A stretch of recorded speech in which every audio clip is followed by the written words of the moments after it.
All good. Okay. Today we will discuss cabling, and typically, cabling lecture would be in person because you need to touch the cables, you need to try them, but we will try to do it virtual, which means you need to I need to visualize and you need to focus with me, please.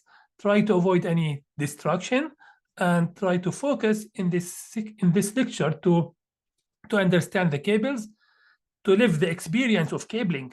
Just imagine you are in the middle of cables all around you. You are in data center, you are doing some cabling, and throughout this lecture, just imagine you are doing the cabling yourself. You are dealing with these cables in person because this is the experience you need to get. You should be able to identify these cables, to do things with these cables by yourself. But because this is virtual, I will try as much as I can to simplify the concept and to use visualization tools. Mainly, I will use YouTube and videos because videos are the most, I would say, immersing experience we can provide in virtual environment. Maybe next time we will use VR, maybe, I don't know. Have you ever tried VR? Do you think VR provide the same experience as in person? For me, I don't think so. I think in person provide much more rich experience than virtual reality. But virtual reality can give maybe 80%, 90% of the experience. What do you think? Do you think VR are equivalent to in-person experience or not? Let me see what you think. Have you ever tried VR? No, nothing like in person. In person is more, yeah. And also when it comes to cabling, cabling doesn't have voice effects. VR depends a lot on voice effects and light effects, which is not there with cabling. So let's do our best. Everyone, focus with me, please, and let's move on. So why cables are important? Why do we need cables? Cannot we have data center without cables? Just imagine if we have all the IT components. What are the IT components? When I say active IT components, what are they typically? What are the active IT components? There are three components for active IT. Connecting the things. Yeah, we have the servers as the first active components. We have the net storage. Okay, let's have storage here. And what is the third component? Network.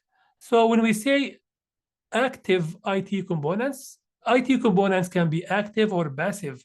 So the active IT components, the active components in IT system are servers, storage, network. When I say active, this means they need power to be operating. To operate them, you need power, you need electricity, and that's why we call them active components. Servers, storage, network are active components. Now, to connect them together, we need to have passive components. Passive components include cables, cabinets. We need to have cabinets. We cannot have the racks. We cannot have the servers and storage just laying down on the ground. We need to have racks. So these cables, racks, cable management, all these components are passive components that are used to supplement the active components. We discussed cabinets in the previous lecture.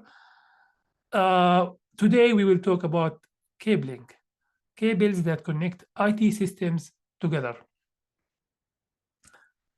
So if we consider the power as the blood of the data center, if you consider the HVAC as the respiration for data center, so maybe we can consider the cables as the nervous system.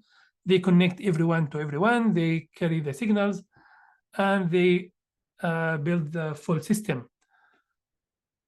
So we can look at data center like this. The power is feeding data center with the energy needed. The cables, whether power cables or IT cables, are transforming or transmitting or communicating the signal to the IT system, and then the cooling is taking the heat away, absorbing the heat from IT system and dissipating the heat outside. So our focus today is on cabling that connects all these components together. What are cables? What categories of cables we have? How to identify them? How to connect them? What protocols and what standards we need to follow? This is the subject of today. As a data center technician, and mainly if you are tier 1, if you are level 1 or tier 1 technician, you will deal with cabling a lot. And in some cases, they have some data center technicians who are specialized in cabling. If this is really a huge data center, maybe Amazon data center or Facebook, they would have a team for cabling in many cases, because when it comes to cabling, you want the cables to follow a certain standard. You don't want to have different teams doing cabling in their own way, and then you have different standards. Typically, you want a very specialized team who are mainly focused on cabling to do all your cabling as per the standard, to follow the best practices to manage it. And typically for me, when I work as a consultant, sometimes they hire me to do some work in data centers. If there's any cabling, they don't allow me to do it myself. They don't like me bringing my own cabling contractor and do cabling in data center. They believe this would maybe make it messy. They don't want to follow up on cabling. They prefer to use their own team when it comes to cabling, because their own team know exactly where are things, where are the cable tray, where is the cable tray, where is the underfloor pathways, where are the internet, everything. They know exactly everything in data center. So in many cases, they prefer to use their own team, or maybe their preferred contractor. Sometimes they say, if you want to do any cabling, don't do it yourself. We don't want anyone to touch our cabling. Our cabling is very important for us. We want it to follow very specific standards. Just let us know what you want, and we will bring our own team or our own contractor, trusted contractor, to do cabling. So cabling is not that easy. They don't take it easy in data center. Why is that? What is unique in data center compared to normal office? In normal office, if you have 10 employees, maybe 3 employees here for 3, 2, maybe, how many cables you will need in this office, which can be maybe 10 meters, or let's say 100 foot by 100 foot. You have only 10 employees, maybe 20 cables will do it for you.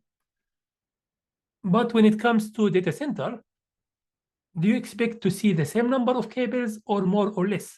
When it comes to data center, do you expect to see the same number of cables as normal office, or more or less? Much, much, much more. So you have plenty of cables connected in every cabinet. You have at least maybe 4 servers. Every server maybe have 4 or 5 cables. So you end up maybe with 30 to 50 cables within one cabinet, and you have tens of them in data center.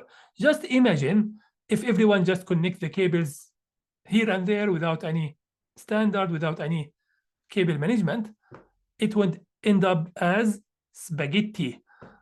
I love spaghetti. I like eating spaghetti, but I don't like it in data centers. So it is easy for your cabling to end up as spaghetti once you have someone try to use a shortcut. You know, some people think they are smart. When they see the switch on the top and the server in the middle, they think, oh, why should I have the cable this way? Why don't I just connect it directly like this? They think they are smart. They say, oh, let me do shortcut. No need to follow the path. I want just to connect the cable and leave. I don't want to spend the time laying the full cable. So this just connect it like this. Then the second one, do the same, third one, fourth one, and then you end up with total mess. And this is what we want to avoid. We want to make sure you, as data center technician, you appreciate cables, you appreciate cabling and cable management, and you follow the standard and best practices when it comes to cabling. Fair enough? All agree on this?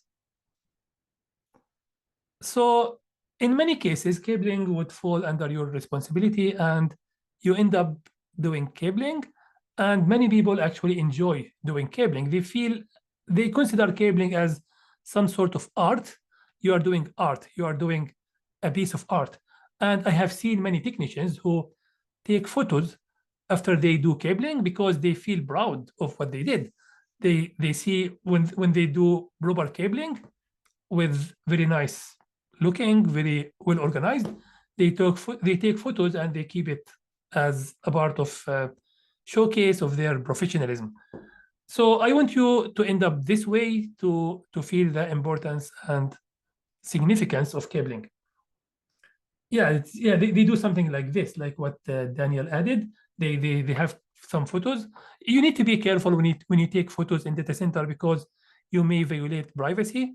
Maybe some customers don't like it. Maybe if you are the owner of the data center, if you know the rules, maybe you can take cables before and after. Yeah, I like this one, Anibal. I would love to show it to my customers. If I did this, I would love to keep it and show it to my customers as before and after.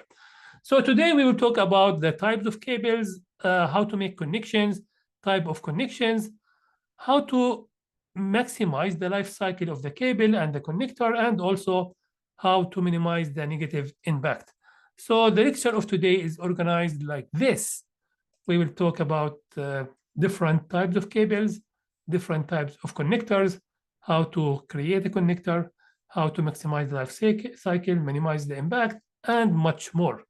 So the lecture, we will follow this path. We will talk about cable types, then we'll talk about structured cabling architecture, and at the end, we will talk about cable management. I will have some videos.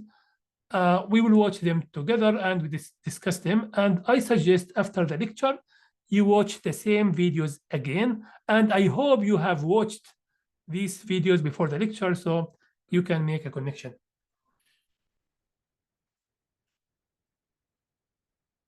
Yeah, exactly. We will talk about some of these concerns, Logan. Thank you. Yeah, we talked about cabling, but because it is important, we will talk about it again and again. So in the first lecture, we talked about everything as overview. So in the first lecture, we discussed almost everything as an overview. Now we are diving deep. We are digging deep into every subject of these to discuss it in more depth. So yeah, we discussed this before, Greg. Agree.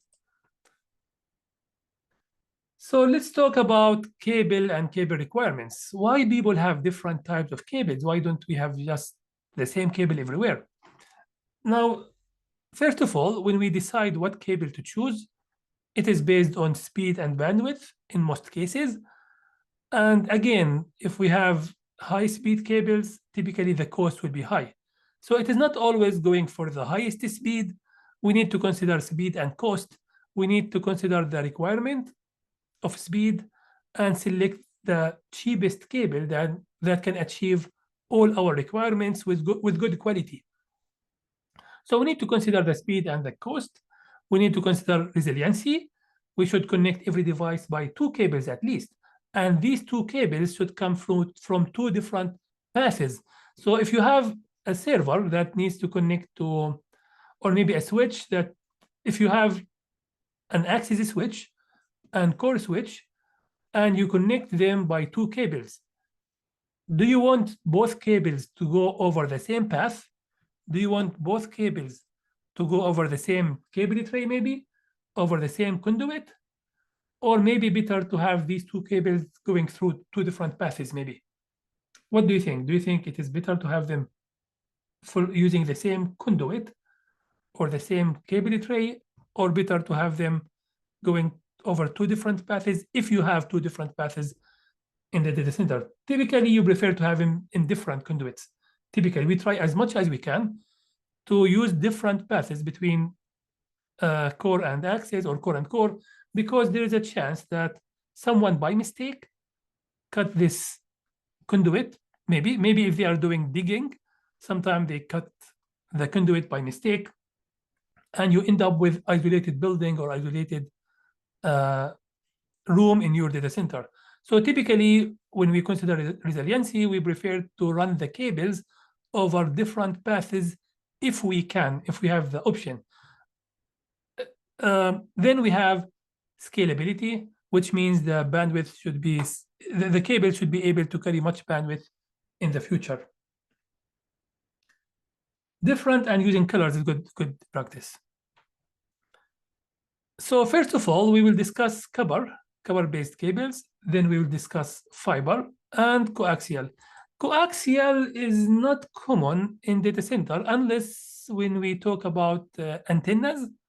You know, in some locations, we cannot have mobile coverage. We cannot have cellular coverage inside big server room. Maybe we have a big data center we have a large data center with a large server room, and getting mobile signal is really difficult inside that location.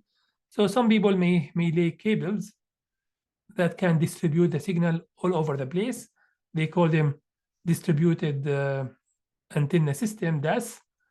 So this is one way or one area where we may use coaxial in data center. Otherwise, when it comes to IT systems, we typically use copper or fiber. So let's start our discussion by talking about copper. So this is copper. This is an example of copper cable. We call this one UTP. Do you know UTP stands for what? Do you know what UTP stands for? This is an abbreviation. What does it stand for, UTP? Do you know? Unshielded twisted pair. So as you can see, all the pairs are twisted. Why is this? Why do we need to twist the pair?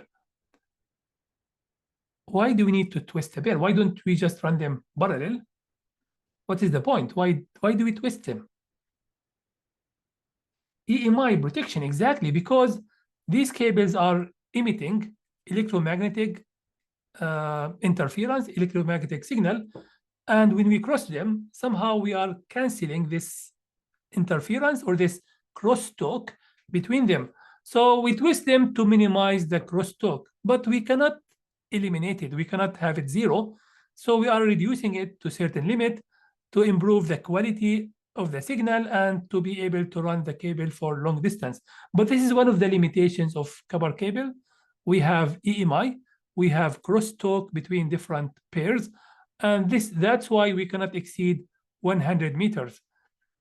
And on the other side, when we talk about fiber is more immune to crosstalk because it doesn't use electromagnetic signal, it uses light, which is more resistant or more, it doesn't have the same impact or negative impact of electromagnetic signal. It is not for the strength, it is mainly for EMI. Thank you, George. It is mainly for EMI interference and crosstalk. Now, there are standards of how many twists per feet or per meter or per, yeah, so the number of twists is measured and calculated and considered in the standard. And the more twists you have, the better resilience or better quality of the signal you can get. We will talk about different categories of cables based on the number of twists. Sometimes we can have isolation around every pair to improve the quality of the signal. We will talk about this. Now, how many pairs we have in the UTP cable? How many pairs we have? You can count them here. We have 4 pairs.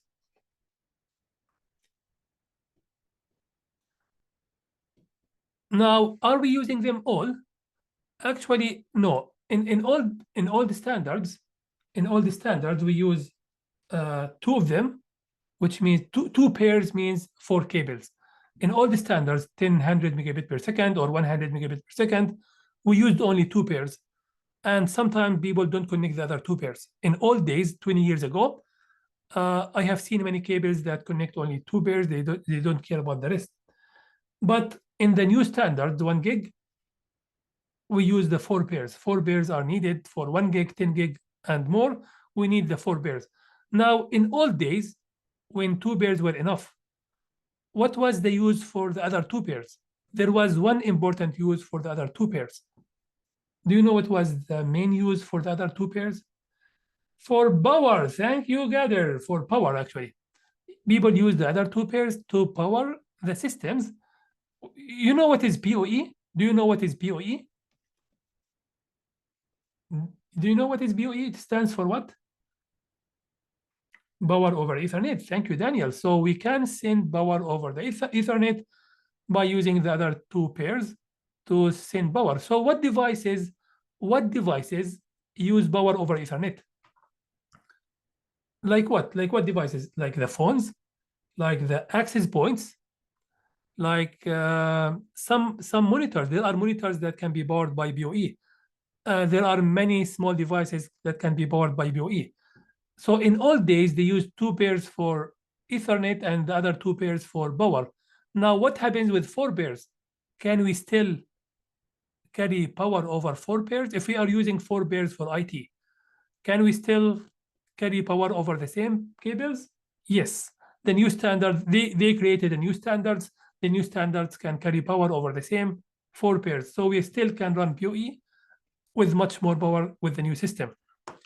So this is an example of an Ethernet cable. Ethernet cables follow different standards. I will call them copper. I will call them Ethernet.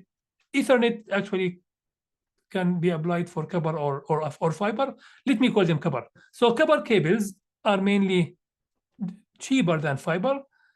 They are good in normal use cases when you want to connect end users, end devices to the switch. They are cheap. They are easy to deal with. They are very reliable. The connectors for them are easy to crumble, to connect, to attach to the cable. So anyone can deal with UTP cables. On the other side, fiber cables need more specialized technicians. And these technicians have more expensive tools to terminate and slice fiber cables. When we connect two fiber cables together, we call it slicing, which is not an easy job. Someone really expert with proper tools should be hired to do the slicing of fiber cables. I don't do fiber cables. Typically, we hire someone to do the slicing or termination of fiber cables. It needs special tools and special skills. But when it comes to UTP cabling, it is much easier. You can buy the tool from Amazon and just crumble it. If you know exactly what you are doing, you can watch few videos and do it yourself. Now, on the other side, this is a fiber cable. Fiber cable typically deal with cores. We call these cores. Or maybe sometimes they call it strands or cores. So the fiber cable has some sort of glass core that carry the signal. The signal can be laser or LED, and it moves within this fiber. This fiber acts as a waveguide. So somehow the light is trapped inside the fiber cable because this cladding, this cover here, reflect the light. So somehow the light is guided inside the fiber cable all over the distance from source to destination. And the cable will keep the light moving inside that cable. Do you know what is the diameter of this core? Do you think it is in centimeter, millimeter, or micrometer? It is in micrometer. So it is 10 to the power minus 6 of a meter. So it is very tiny, like a hair, actually, like a hair, human hair maybe. So it is very tiny, and the light is trapped inside. It moves. Now, when it comes to nanometer, the nanometer is actually the wavelength of the signal. We will talk about 13. There is 1310, the nanometer of the signal inside, which we'll discuss it a little bit. Now, why do we have many cores in the same cable? Why don't we just have one core per cable? Why typically we have many cores inside a fiber cable?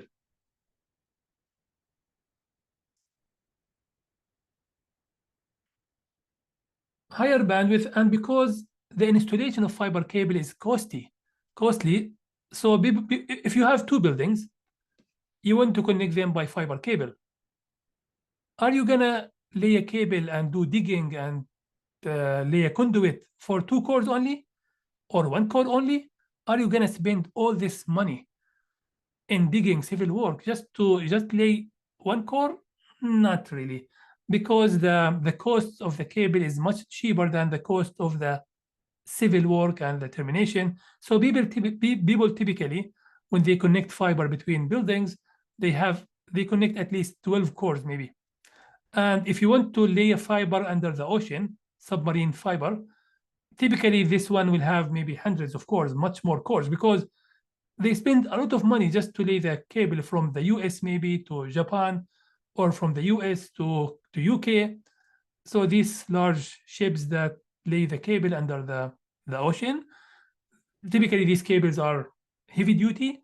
They have many cores inside them, just because the cost of laying the cable is much more than the cable itself. So they found it more efficient to have many cores within the same cable. We are laying the cable anyway, so let's have much more cores than what we need now. So in the future, we can just use different cores if we need. Yeah, now this is important comment, Kenneth. So when it comes to fiber, if you bend the fiber more than the standard, you may actually break the glass inside. The glass inside can be fractured, which is an issue.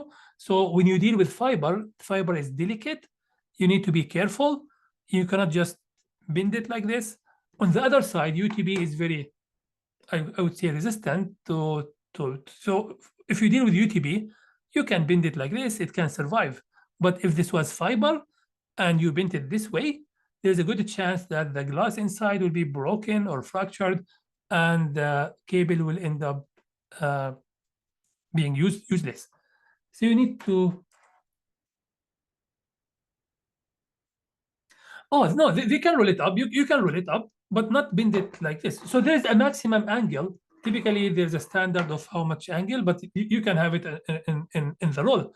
You can roll it up. This is okay, but you cannot bend it 90 degrees maybe.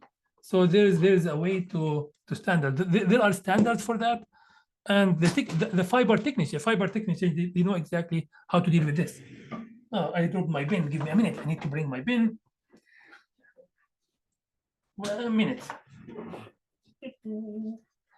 Okay, so this is fiber, and fiber follows certain color code. We will talk about the color code of fiber. So fiber cables are typically made of glass in the core. This glass is very tiny in micrometers. And there are two different types of fiber, single mode and multi-mode. Typically, single mode is written as SM, single mode, and that one is multi-mode. Now, when it comes to single mode fiber, it can go for longer distance. It is cheaper as a fiber, but the endpoint, the termination of the fiber is expensive. The device or the transceiver, we call it, that connect the fiber to the switch or to the router is expensive, but the cable itself is cheaper. Single mode fiber can go for longer distance. Multi-mode fiber is for shorter distance, but both of them are much more than UTB. So UTB can go up to 100 meters or 90, depends on how you describe it. It is much less than multi-mode fiber.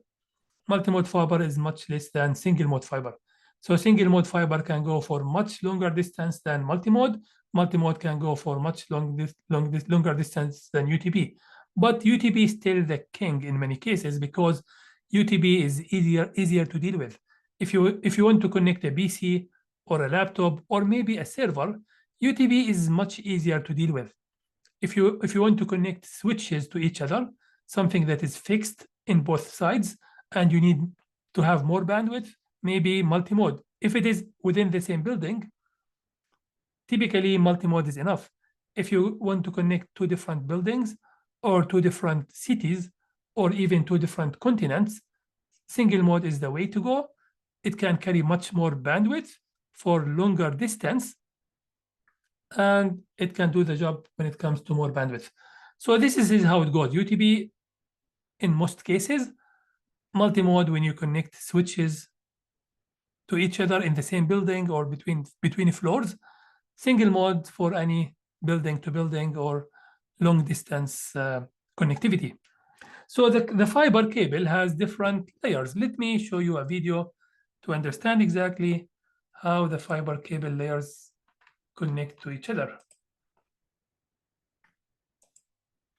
Did I share with sound? No need for sound now. So this is a typical fiber. So this is the core. This is the core that carry the signal. This is the cladding that reflect the signal. This is just buffer. So this is the core. This is the micrometer. In micrometers, 50 or 62.5 or 9. And then we have the cladding. The cladding is the one that reflects the signal. The whole idea is that you want to guide the signal inside the core.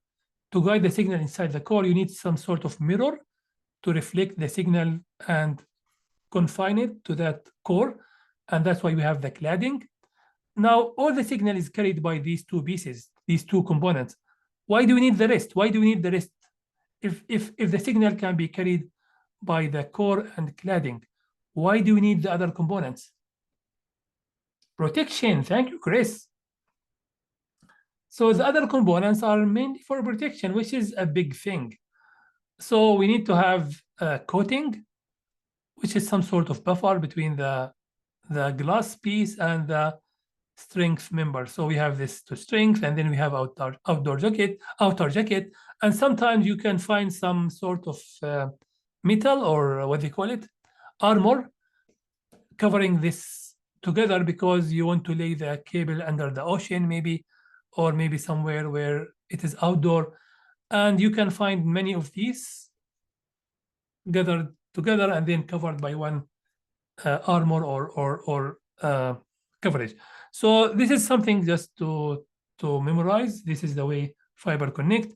And if this glass is broken, the cable is not useful. If you bend the cable to the extent that the glass is broken, then there is no use of this cable, and this cable is not useful at all.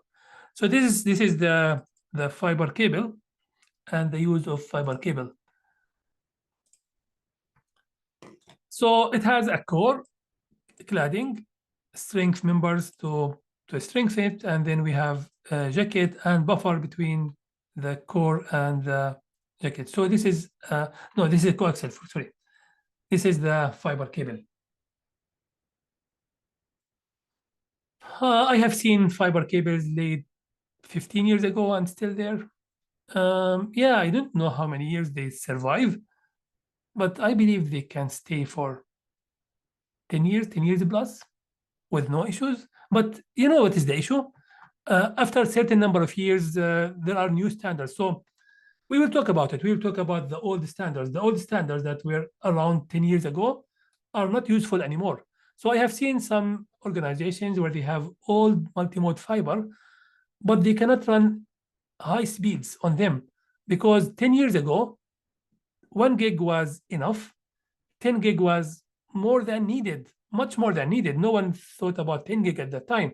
And the fiber they manufactured at that time did not consider 10 gig, 40 gig, 100 gig. Right now we have 800 gig, 800 gigabit per second over fiber. So in old days, this was not considered. So at certain point, you need to replace this cabling because it is outdated and doesn't support the required bandwidth, although it is still functioning maybe in some cases. But if it cannot provide the needed power, the needed bandwidth, then there is no use of it.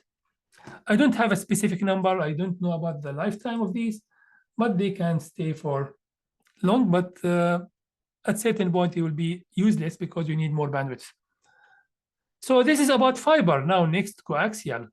I'm sure you know coaxial because if you have cable internet, or even if you used to have cable TV in the past, all this was coaxial.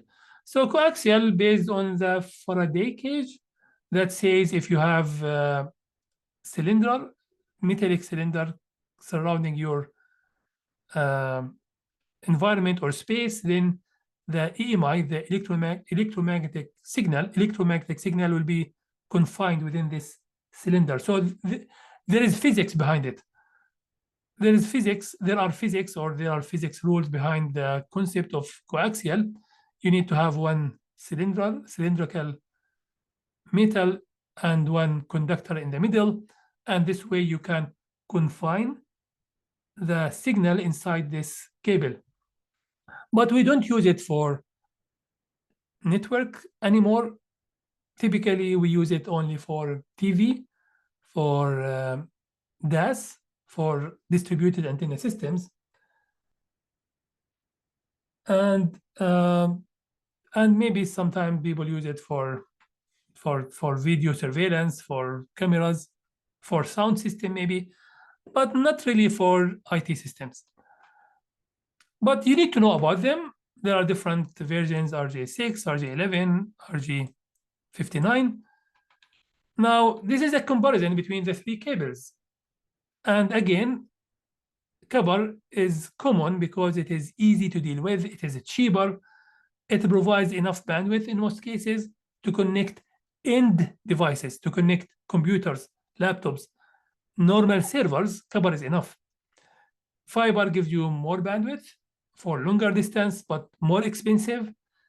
And the connectors to connect fiber are more expensive. Even single mode is much more expensive than multi-mode. So there is a cost for fiber, and that's why we don't use fiber everywhere. At certain point in the past, in 2001, there was a standard called ATM that uses fiber to desktop. I know one organization that tried to connect fiber to desktop, but it was really a nightmare maintaining the fiber. Fiber faults are a lot when it comes to connecting end devices. End users may bend the fiber, so it was not a good experience. It was not a good experience connecting fiber to end devices. There was no use case actually. And until now, UTP is considered the main way to connect end devices. End devices means laptops, PCs, normal servers. UTP is still the main way to connect them. Fiber is mainly for switch to switch or maybe for high speed requirements, even for servers. Coaxial is mainly for TV systems. Okay, does it make sense until now? Yeah, let's take a look into this video quickly. It is 4 minutes. Okay. Have you Oh, wait. ever wondered why fiber optic cable? I think I did not share with sound. Let me share with sound just to make sure things are smooth and entertaining for everyone. Cables are faster than copper wire? The answer, as it turns out, is So this is a copper wire. This is a are faster than copper wire? The answer, as it Have you ever wondered why fiber optic cables are faster than Okay, let's stop a minute here. This is a copper wire. Do you think this is an IT copper or power copper? Do you think this copper here is really for IT, for UTP, or this one is mainly maybe for power systems maybe? Yeah, this is mainly for power because it is not twisted. It doesn't follow the standard, but it is still copper. So I think this photo is not the best photo, but it is copper at the end. This is mainly power copper, which we are not discussing power here. copper wire? The answer, as it turns Now, what is this connector? What do we call this connector?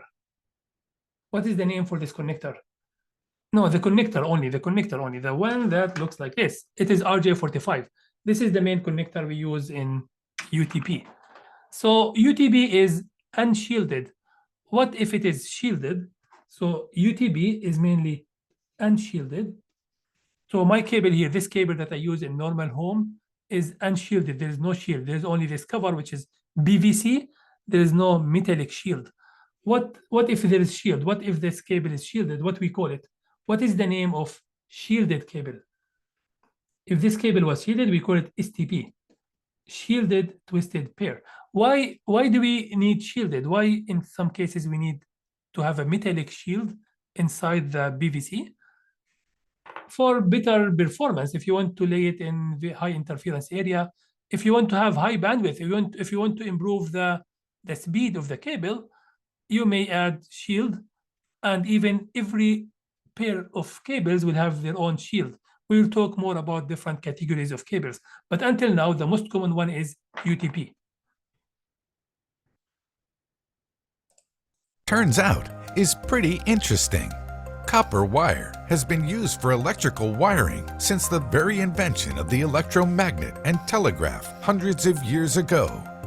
When the telephone was invented in the late 1800s, copper wire became the go-to material for long-distance communications. It would eventually supersede copper cables for many uses.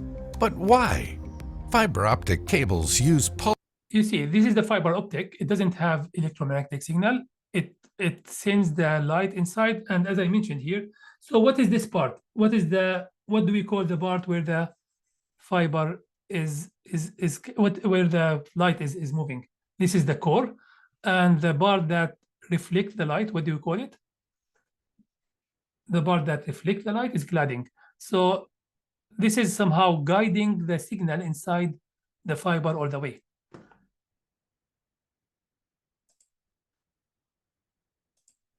Pulses of light generated by an LED to transmit data along strands of glass or special plastics. Copper, on the other hand, relies on the transmission of electrical currents along its length to perform the same function. Data is transmitted on copper cables as electrical pulses. A detector receives and decodes the signal. However, the longer the signal travels, the more it deteriorates. This is a phenomenon referred to as signal attenuation. With fiber optic cables, the transmitter converts electronic information into pulses of light. The pulses are given in a binary system, with one pulse equating to a 1 and no pulse equating to a 0. When these light pulses reach the other end of the cable, an optical receiver converts the pulses or lack of pulses back into electronic. Now, when it comes to fiber, we have a special device in the switch to receive the signal. And this special device should be compatible with the signal we are sending. So these devices, we call them transceivers. Why we call them transceivers? Because they transmit and receive at the same time. So we call them transceivers. They transmit and receive. If the signal we are sending is single mode, the transceiver should be single mode also. If the signal is multimode, the transceiver should support multimode also. Transceivers come with different names. Sometimes they call them SFPs, which are the 1 gig ones. They are SFP plus, which are 10 gig, QSFPs, 40 gig. So there are different types of transceivers. Media converters are not the best option. Now, what is the issue with media converter? Now, if the signal is multimode and the transceiver is single mode, you can install a media converter that converts multimode to single mode. But what is the issue in many cases? We have no way to monitor these transceivers, and they fail a lot. I know some customers who use transceivers a lot, media converters a lot, and they end up being the main reason of failure because they don't have monitoring systems for them. They are adding extra point of failure. Try to avoid media converters as much as you can. It is better to have compatible transceiver with fiber cable, with signal, all compatible with each other. Electronic information. So far, so good. So this is the main information I wanted to show here. Let's see this here. Receptive. Both fiber optic cables and copper wires transmit data at speeds slower than the speed of light in a vacuum. Though some recent developments in fiber optics have managed to come closer to the speed of light, yet either copper wire or fiber optic speed of data in these terms is something called throughput or capacity. Optic speed. You see the fiber optic, it is really, really complex sometimes. You need someone really expert to deal with. This is slicing. Could, in theory, transmit data around the Earth several times a second. For all intents and purposes, when comparing this is what experience by copper I think wire. this is enough. This is what I wanted to show you here. So this is enough, and I hope you can watch this video later. So what is the main material used in construction of fiber optic cables? A, B, C, or D? Yeah, this is an easy one. Yeah, I agree. This is glass. So fiber is glass.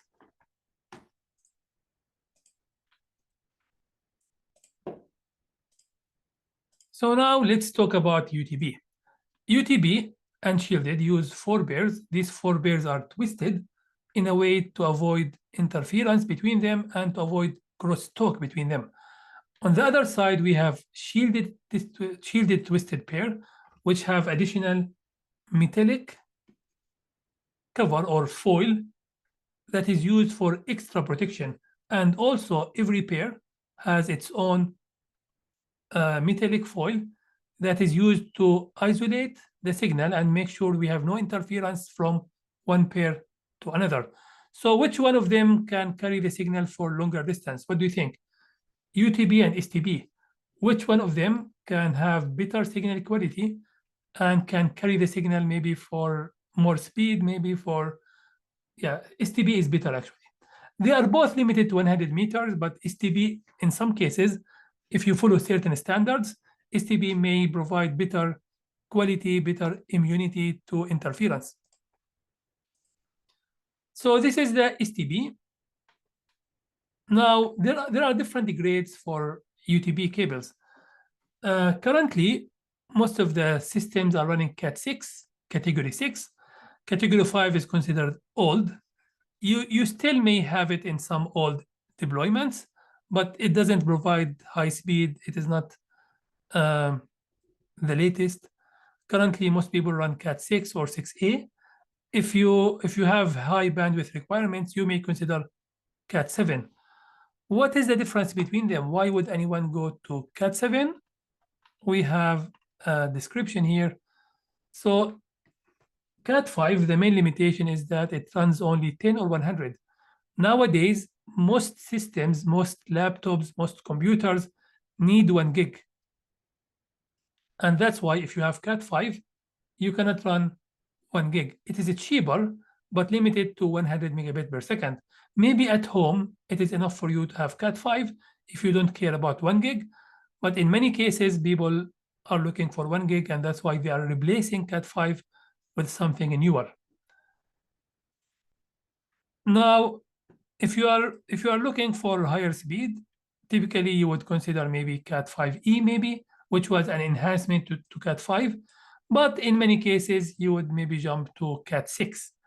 Cat 6 can give you 1 gig and even 10 gig with some limitations. It has shielded and shielded. It reduced the crosstalk. It has better specifications.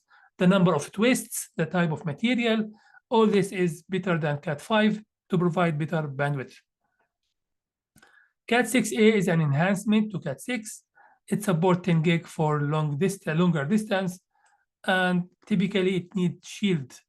It should be shielded to support the high speed. Now, Cat 7 is not really there yet.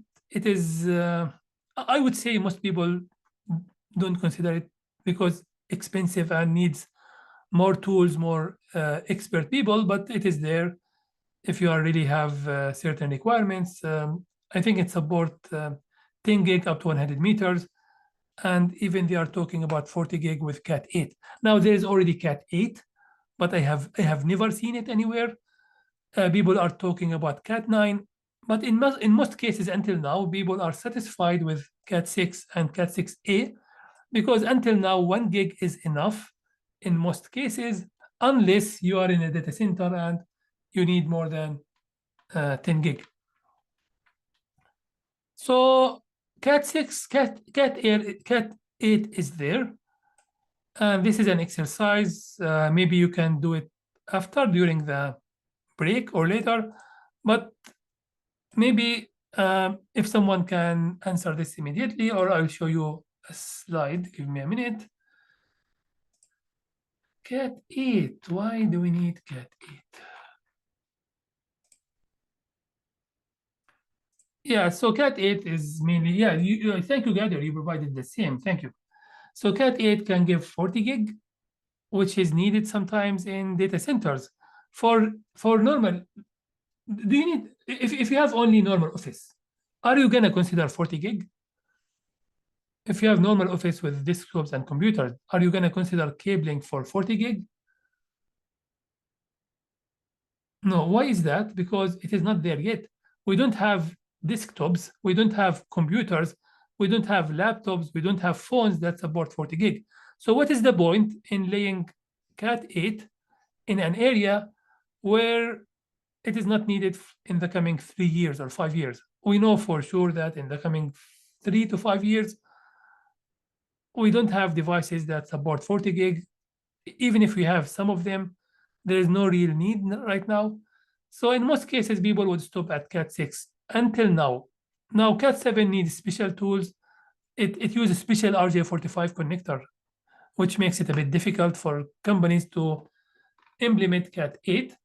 And most people still consider Cat6 as more than enough for the coming 3 to 5 years. Being prepared is a good point. Thank you. Typically, Joshua, when people talk about the future, in IT systems right nowadays, people consider 3 to 5 years. Why we don't consider, why typically people don't consider 10 years in IT? Why in IT we don't consider 10 years cost? And also IT is very agile. Things are changing a lot.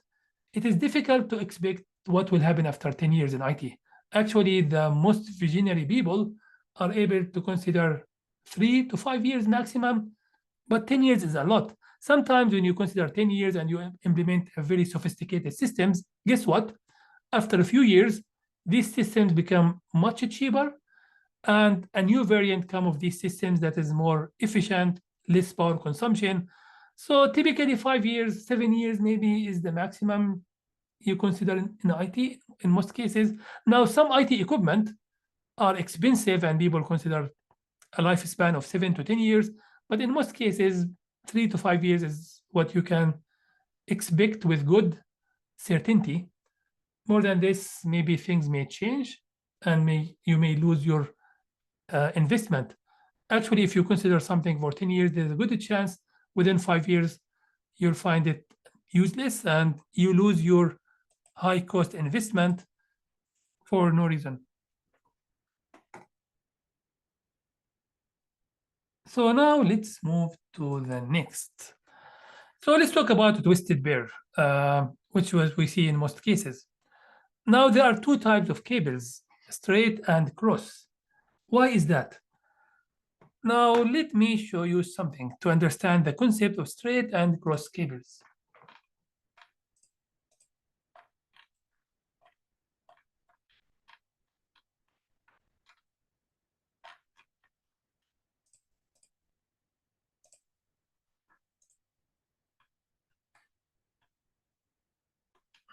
Not this one.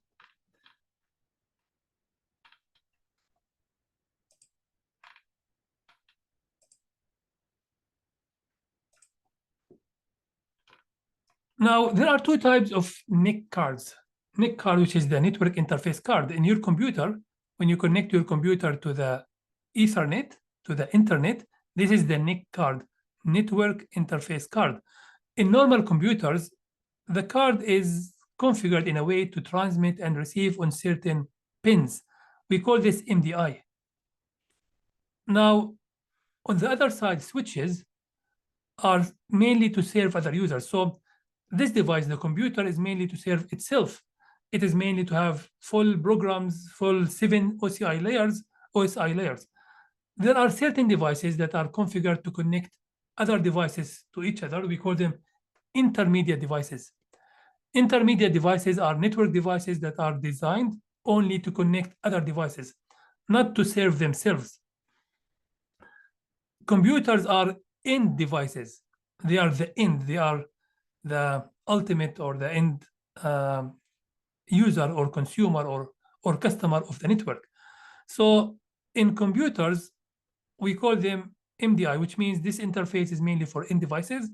If you want to connect computer to computer, we need to cross, which means the transmit to the receive to transmit. On the other side, if you connect a switch, this is the hub can be replaced with switch. The switches are designed to serve others. They are intermediate devices. Intermediate means they are designed to serve other devices. And somehow the transmit of the device should be connected to the receive of the switch, the receive to the transmit of the switch. The way this is designed, means that when you connect, in normal situation, you connect your computer to the switch or hub in normal situation. And this is a straight cable, means transmit to receive, receive to transmit. On the other side, when you connect computer to computer, this is cross. If you find it difficult, you don't need to think a lot about it, just memorize it. Memorize that if you connect normal device to end device to end device, BC to BC, we connect cross. If you connect normal BC to switch or hub, this is straight. If you connect switch to switch, this is cross. Switch to BC, this is straight. Just like this. In normal situations, we connect BCs, computers, routers to switches. In this way, we need normal cable, straight cable. If you connect BC to BC, switch to switch, this is cross. But luckily, people or network vendors wanted to avoid all this hassle, and they decided to make the devices more intelligent. Most of the devices nowadays, they are intelligent enough. They understand what is connected on the other side. Most of the switches we have in the market nowadays, if you connect a computer, they immediately discover this is a computer. They adjust their cables, their internal pins, to communicate with computer. If you connect a switch, they are intelligent enough. They know the other side is switch. They adjust the transmit and receive to match the one for the switch. So the new devices we have nowadays are auto. They can discover what is the other side. They adjust their transmit and receive pins to match whatever on the other side, and to match regardless of the cable you connect. They can discover what is on the other side, and they adjust their cables to match what is connected. So you need to know about it, but in most cases, you don't need to deal with it, because the switches are smart enough to identify what is connected on the other side and deal with it. So straight cables is mainly to connect computer to switch or network devices. Cross is mainly to connect devices of the same type. BC to BC, switch to switch, router to router, cross.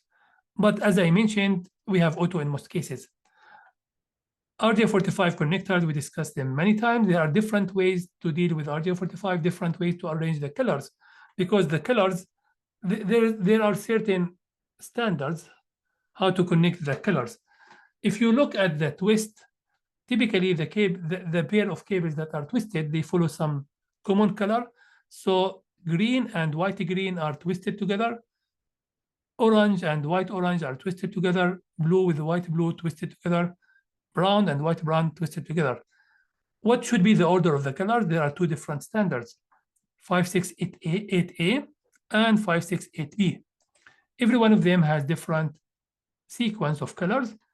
Whatever you follow, you need to follow it all over the place. And this is the thing to keep in mind. Now, in some cases, you can mix them if you want to make a cross cable, but in most cases, you don't need to mix them. Just follow one of the. So these are the two standards of color coding that can be followed in your organization.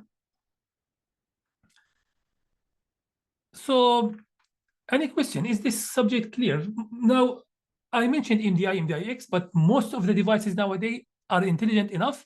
Whatever you connect on the other side, they adjust their transmit and receive to match the other side. So you don't need to worry about it a lot when you do the configuration, but it is good to understand it in case you have all devices, in case you want to connect devices that don't support auto MDI, MDIX. So in this case, you may need to understand this and consider it. Now, if you want to know the cabling, how to connect the cables, this is the way it goes. If you want to have a straight cable, you connect 1, 2 to 1, 2, 3, 6 to 3, 6.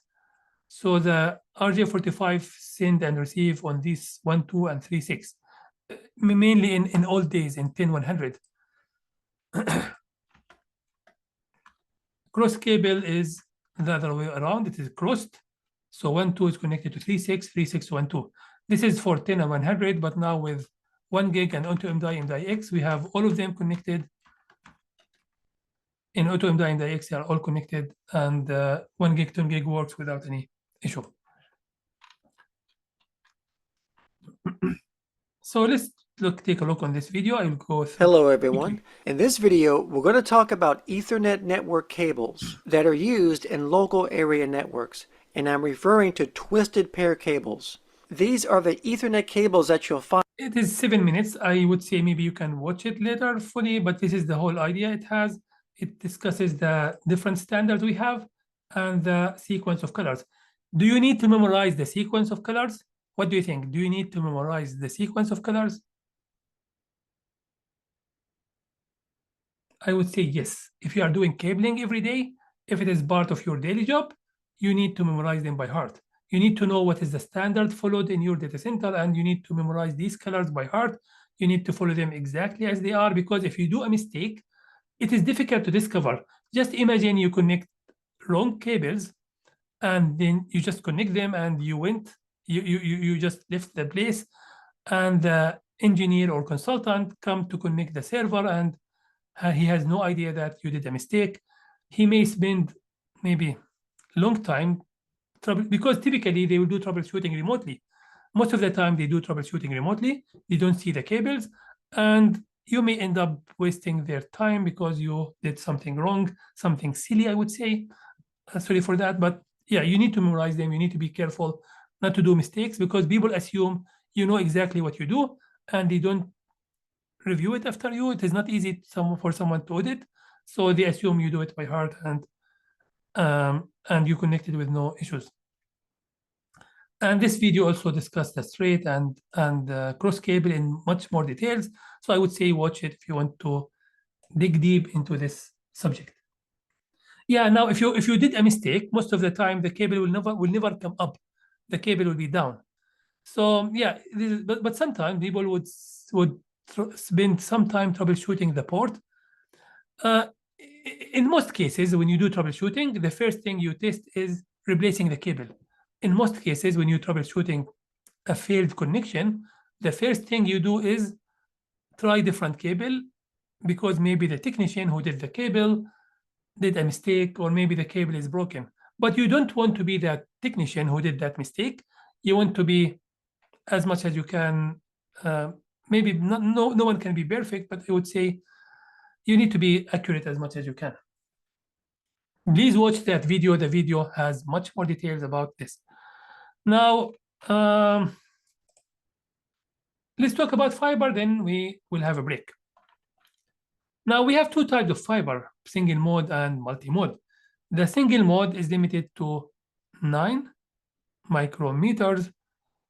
And then we have, with the cladding, it can reach 1 to 5 micro. On the other side, the multi-mode has two standards, 50 or 62.5. This is old. This is recent or new. Now, for multi-mode, there are different types or phases, or let's say different models. We have O1, O2, O3, O4, O5. O1, 2, 3 are really old. 1, 2 are very old, actually. They used to be 62.5. If you have multi-mode deployment and it still uses O1 or O2, I would say replace it, because they don't support high speed. They cannot go a long distance. So you better replace it. Nowadays, people deploy O5. So it is, all of them are multi-mode. They are all multi-mode. But O5 is the latest, and it is 50 micro. The new ones are 50 micro. Single mode, why would we go for single mode? It is smaller. It is high speed, long distance for single mode. The color for single mode is typically yellow. The color of multi-mode is aqua or orange. What is aqua? Let me show you. Yes, I know some of you may know colors better than me, but if you don't know what is the color aqua, this may help. This is the color aqua. So in old days, using OM1 or OM2, the multi-mode was orange. Nowadays, using the latest OM3 or M4, it is mainly aqua. Why some people may have it as purple? Because there are certain different standards. So for military and for non-military, it depends. So if you want to know more about color codes, I will have this link in resources. I will have it here and in resources. So you can take a look into colors and you memorize them, I would say, because you want to know exactly what type of cable. Now, do you want to trust colors 100%? Is there any chance people may use different colors? What do you think? Do you think colors are fully reliable and we can just use them with full confidence? Not really. Some people may use non-standard colors. You don't know. So it is best to read. Every cable has some printing on it. If you want to be sure, you need just to have your glasses maybe, or you need to read in the cable. For me, I read without glasses. So you need to read in the cable what is written. Is it multi-mode, single mode? Is it OM1, OM2, OM3? Or maybe ask the customer. But I would say read on the cable, even if you ask the customer, or if you know from your manager, it is better you read on the cable because it is always printed on the cable. They print everything on the cable. So this is one thing to consider when it comes to colors. You know them, but don't trust them 100%. Read.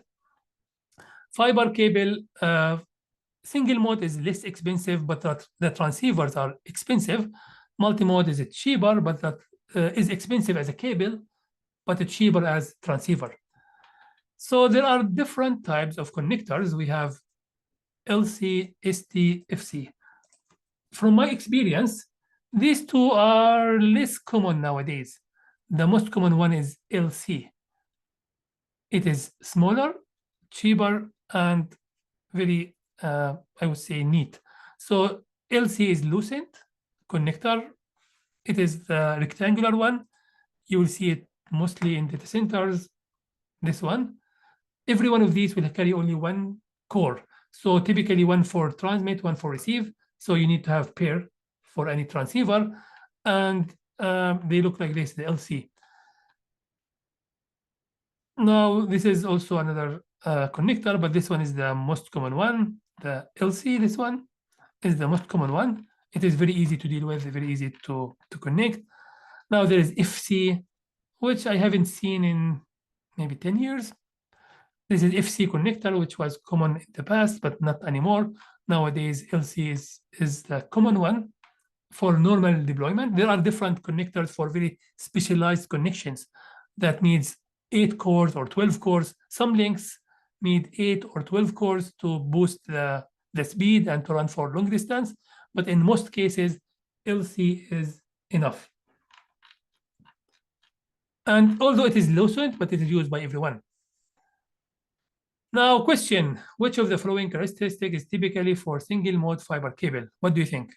Which one of these is typical for single mode? Is it for large core? Is it for multi-wavelength or single wavelength? Is it short distance or diameter? Actually, it is core diameter is 9 microns. Now, I went quickly over these because I believe you need to read these details.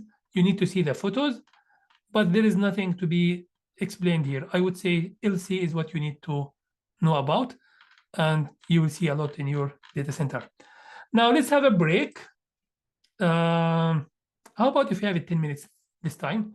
We have a lot of material. Are you all good with 10 minutes break, maybe? Megan, can we have it 10 minutes this time, please? Yes, sure, Ahmed, we can have it for like 10 minutes, no worries. Thank you, everyone. See you after the break.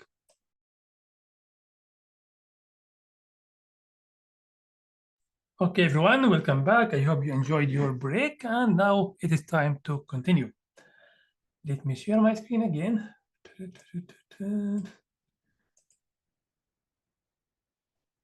And I hope I'm sharing the right screen. Okay, can you hear my voice, see my camera, and see my screen? Can you hear my voice? Can you see my cam? And can you see my screen? The screen is cable identification. Yeah, one yes is enough. Now, you need to identify cables, and sometimes there are certain color coding color coding means some agreement in the industry about certain colors for certain cables. When it comes to coaxial, which is not common to see in data center unless you have some TV system maybe or antenna system. But when it comes to coaxial, RJ6 is black or white. RG59 is mainly black or white. I would say fiber is important. It is important to know the fiber cable color coding, because sometimes you want remotely to see the fiber and recognize whether it is multi-mode or single mode. And as I keep saying, it is always better to read on the cable to verify what is the rating of the cable. But in many cases, some visual inspection would be enough to do most of the work. So when it comes to multi-mode fiber, if you have old multi-mode, it will be orange. As I mentioned, OM1 and OM2 are really old. You see them only in deployments that are maybe 10 years old or maybe more. In the new deployments, they are not there anymore. If you have old deployment with 62.5 micron, this is micro, this is multi-mode.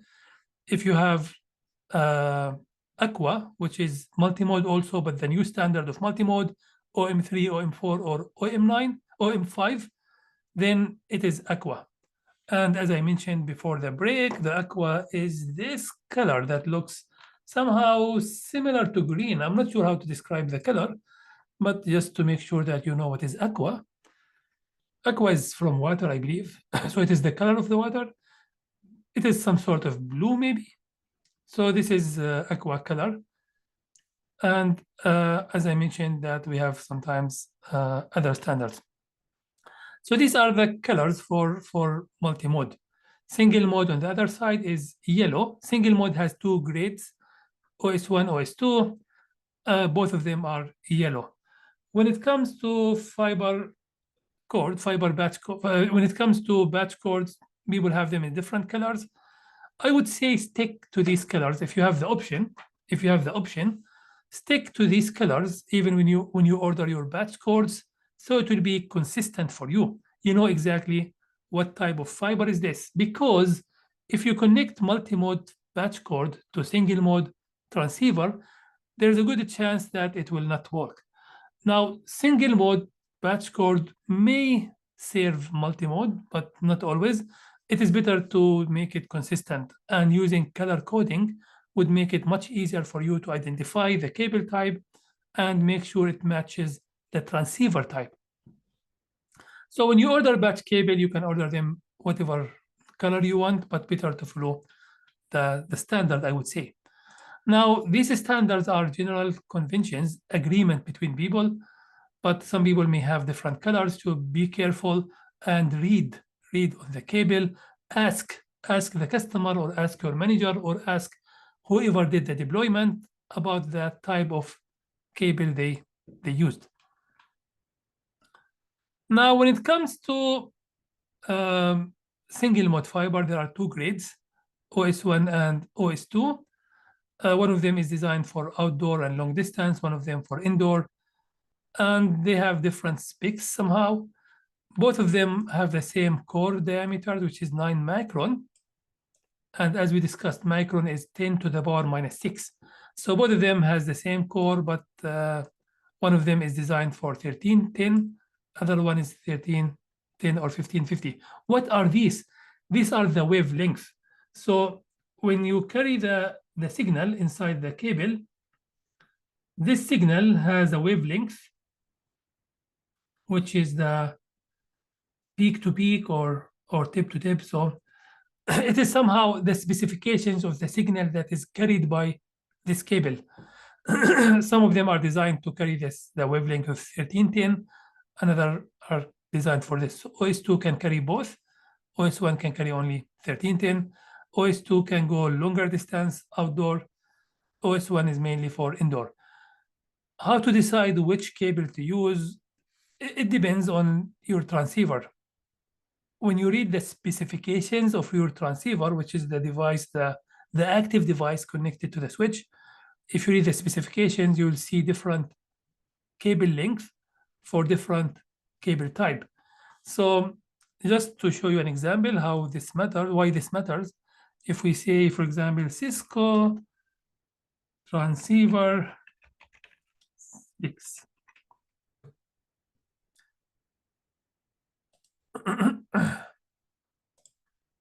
Typically, they should show, they have a lot of these. I want something quick. Distance.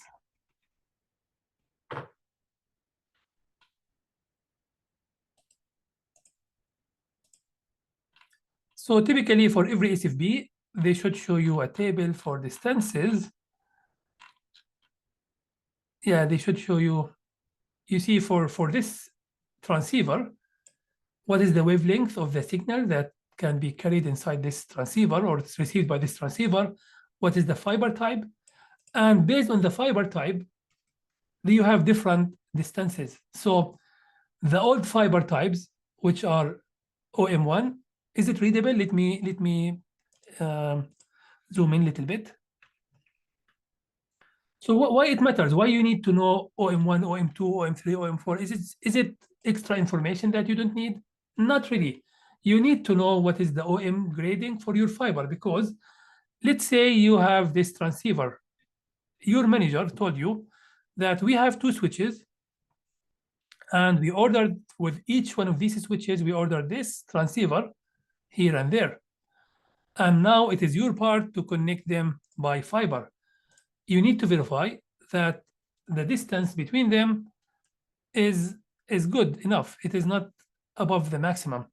So first of all, you need to know what type of fiber you have, because Cisco has different distances based on the multimode fiber grade you have. If you have an old cable, which is OM1, yeah, this is older than OM1. Let's start with OM1. If you have an old cable, which is OM1, the maximum distance is 275. But if you have a newer multimode cable, which satisfy the specifications of OM3, you can go 1,000 meters. If you don't know what is the grade of your multimode cable, you cannot tell your manager whether the distance is enough or not. It is not enough to know multimode. You need to know what grade of multimode. So you do the calculation. You know that your cable is OM3, for example. You come to the table in Cisco. For that transceiver, you see that for OM3, I can go 1,000 meters or 3,281 feet. The distance I have is maybe 700 meters, so all good. So you should be able to do this as data center technician. You should be able to do this calculation. You should know what cable type you have, what are the specifications for this transceiver, what is the distance I can go, am I within the limit or not? If I am above the limit, what can I do? If you have old cabling and the distance is 400 meters, you come to Cisco datasheet, you find that I have old cable, the maximum is 275, I have 400 meters. What can I do? What can you do? Are you gonna connect the cable? Are you gonna do the deployment and then it fails? Or maybe you need to report it to your manager. Maybe it is not your responsibility to upgrade. Maybe you can recommend this to your manager. You can say to your manager, our cabling is old and we cannot have this transceiver with this cable. Maybe you suggest to your manager to consider different transceiver. Maybe you go back to this table, you see what other types of transceivers we have, and you try to find out maybe we should use this one. Maybe this one can go with old cables to 550 meters. So maybe I'll consider single mode. You can still run these with multi-mode. So you need to give your manager an answer. You cannot just keep trying. You cannot make it trial and failure. You need to be more scientific. You need to be able to read the cable type, transceiver type, check the specification sheet, data sheet, find the distance, the maximum distance, measure the distance in your cable. There are tools that can measure the distance of the cable. You put these tools from both ends and you measure the distance of your cable, the length of your cable, and you decide whether you are within limits or not. Okay, do you think you can do this yourself? Do you think you can read the datasheet of transceivers, identify your cable type, identify the distance? Do you think you can do this now? Yeah, this is good. So you are a good. Reading is a lot of work. Reading is just reading. It's not a lot of work. You need to read. You cannot just go implement. This is the most important thing. When your manager asks you to implement something, spend some time to analyze it. Spend some time to think about it. Don't just jump and do it without being professional. Reading, planning, making sure everything fit to each other, and then start the deployment. If you start without doing this, then they will take it as negative about you, and maybe you'll not be considered as professional.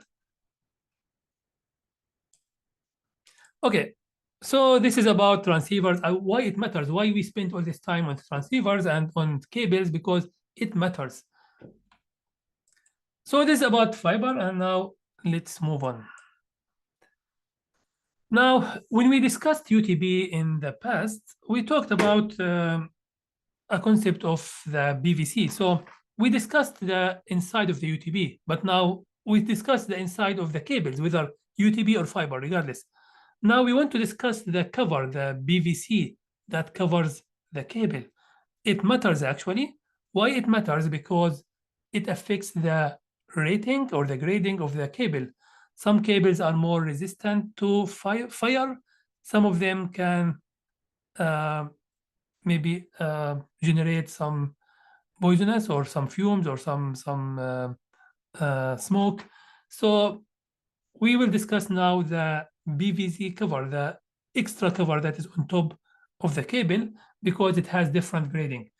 We discussed this in the past, but it is good to go over it again because it affects UTP, fiber, or any cable. If you still remember, we have 3 grades when it comes to, or three ratings when it comes to cable jacket, whether it is UTP, STP, fiber, single mode, multi-mode, they all use the same material to cover the cable. And this material has 3 different ratings. If you remember, we have CM, CMR, CMP. Let's see who still remember. R stands for what? So CM is the common one, general areas. How about R? R stands for what? R stands for riser, which means the cable we use to connect different floors. How about P? What is P?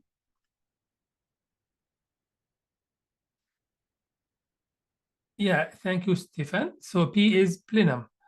Which one is the best? Which one is the most expensive and most resistant to fire? The P1. P1 is the best. So this is the lowest, or this is low, this is medium, this is high. This is the best when it comes to fire rating and resisting fire and not generating smoke. So why don't we just use it everywhere? Why don't we just use CMP everywhere? If it is the best and it has the highest resistance to fire, why don't we just use it everywhere? Because of cost. It is very expensive, and that's why people typically use CM in most places. CMR when it comes to connecting cables between floors. CMP when it comes to plenum. What is unique about plenum? We have a lot of air. And do you remember what are the 3 components that create fire? What are the 3 components that cause fire?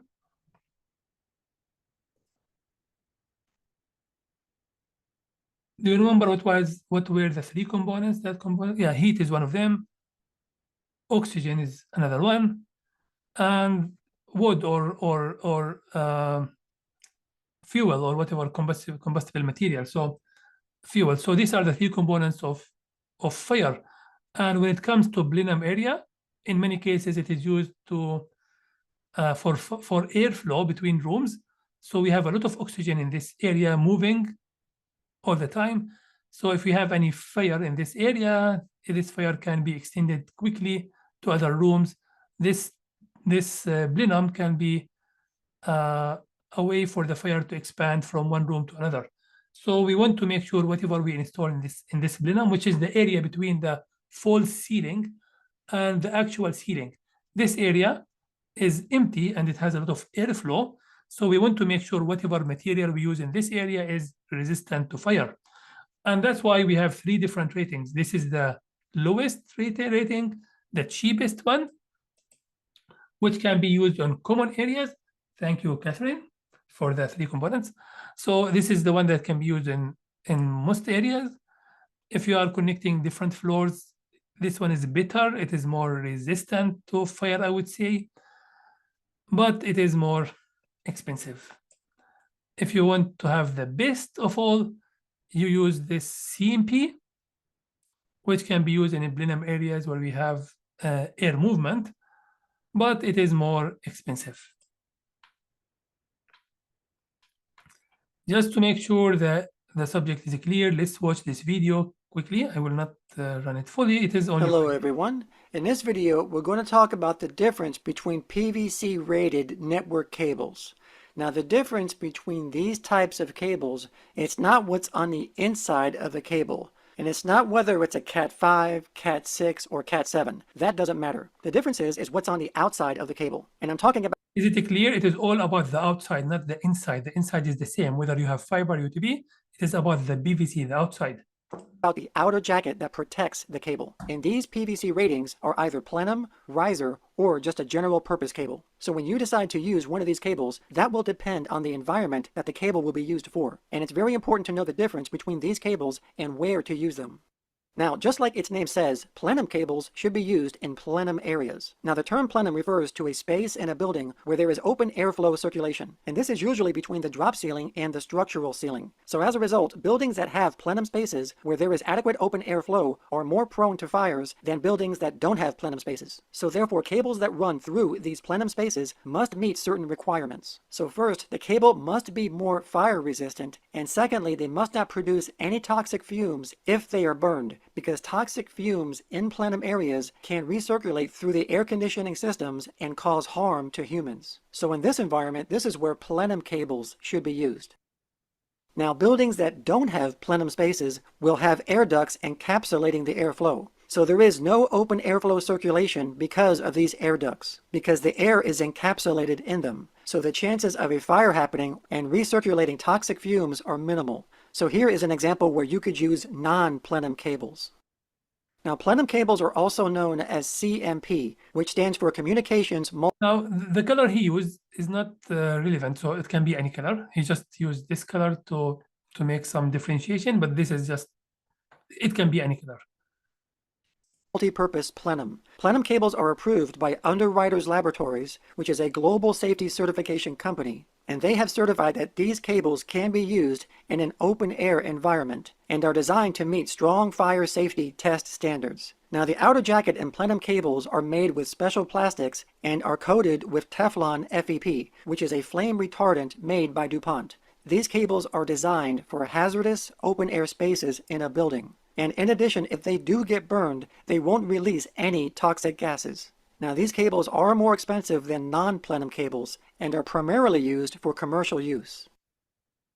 Now, PVC, or polyvinyl chloride, is the material that the outer jackets of a cable are made of. And as I said before, these cables have different ratings. Now, PVC cables that are rated as non-plenum should not be used in plenum areas. These cables are a lot cheaper than plenum cables, but the problem is that they are not as fire retardant. And in addition, if these cables are burned, they can release toxic gases such as hydrochloric acid and dioxin. But as I said before, these cables should not be used in plenum areas.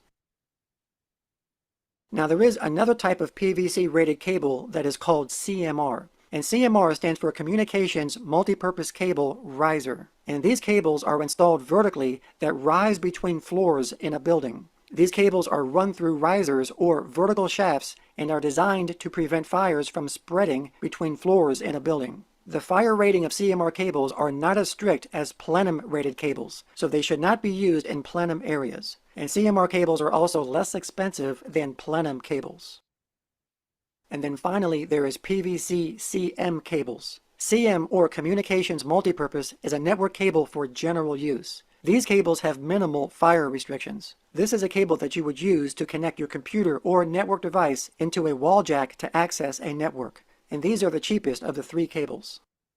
So this is in brief these 3 types of cables, and I want to make it clear to everyone so they know exactly the ratings and how to differentiate between them. And typically it is something that you need to ask the provider maybe of the cables, or maybe you can read on them. Now the cables I have are all CM. They are the cheap ones, but typically in any cable you should be able to read from the side of the cable what is the type of the cable, what is UTP, Cat6 cable, and even the rating. It is not readable for you because this is in black, but you'll find a lot of information written on the cable, including the rating, the model. You can see the model and then check the datasheet from the manufacturer. So they must have this label printed on the cable every, I think, 5 feet or 10. There are specifications that say how frequent they should have these labels that include all the information. So everything is written on the cable. Any decent manufacturer, or any manufacturer actually who is in commercial space, should have the information about the cable printed every certain number of feet. I cannot remember. And this way anyone can just expose certain length of the cable to read exactly a lot of details about that cable. So from now on, try to be more curious. Try to, if you have any cable in your house, try to read what are the specs of that cable, what category, what PVC, what standard this cable support. Try to do it even in your business environment. Maybe if you have the chance, read on the fiber cables, read on the UTP cables. Can anyone now look in any UTP cable around him and read what is written? If you have any UTP cable near to you, can you read what category is it? Is there anyone here who has UTP cables around them? Can you try to read the label on the cable and tell me what is the category of that cable you have? Can anyone try this? Can you try to see any UTP cable around you and then try to read? For me, the cable I have here is Cat6, which is enough for me at home. And it follows the standard ISO 11801. It is EATIA 568B. So the color code it follows is 568B. All this is written on the cable. Can any one of you try to see any cable around you and try to read what is the standard, what is the category?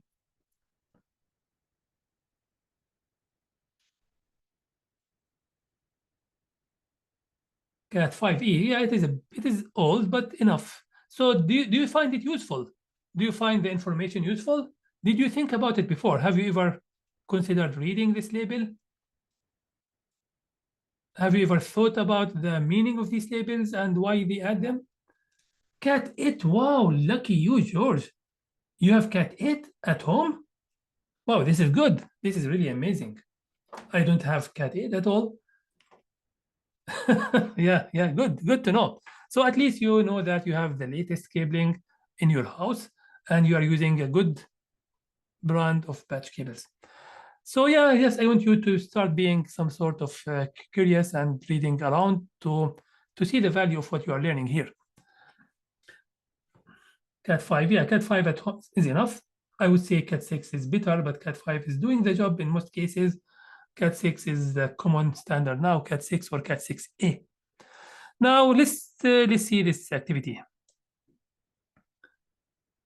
Now, when it comes to copper, fiber, and coaxial, which one you believe is maybe most expensive when it comes to installation? I would say maybe fiber. I have never done coaxial projects, but fiber for sure is more expensive. But on the other side, fiber stays for longer time. It is durable. If you follow the standard when laying the fiber, if you lay the fiber inside conduits as per the standard, then it stays for long and it's worth the investment. The return on investment on fiber is really high. So yeah, let's move on. Oh, you have what type of now this cable, flat cable, is not really a standard. Maybe they have it flat for a reason. Cat 6, which is good. Cat 6 flat. Yeah, amazing. Now they should have much more than this. They should say what is the coloring code for the cable. They should say whether it is 568A or B. This should be somewhere in the cable to be really professional. They should mention exactly what, if it is a batch code and it is terminated already, typically they should mention what is the color code they follow, 568 or 568A or B. So which color is commonly associated with multimode fiber with core diameter 50? What do you think, everyone? Which color code is common? For multimode, the new one, OM3, OM4, yeah, it is aqua. Agree? Why it is important to be knowledgeable about the colors of fiber optic cables? Why do you need to know the colors? What do you think? Why do you need to know the colors?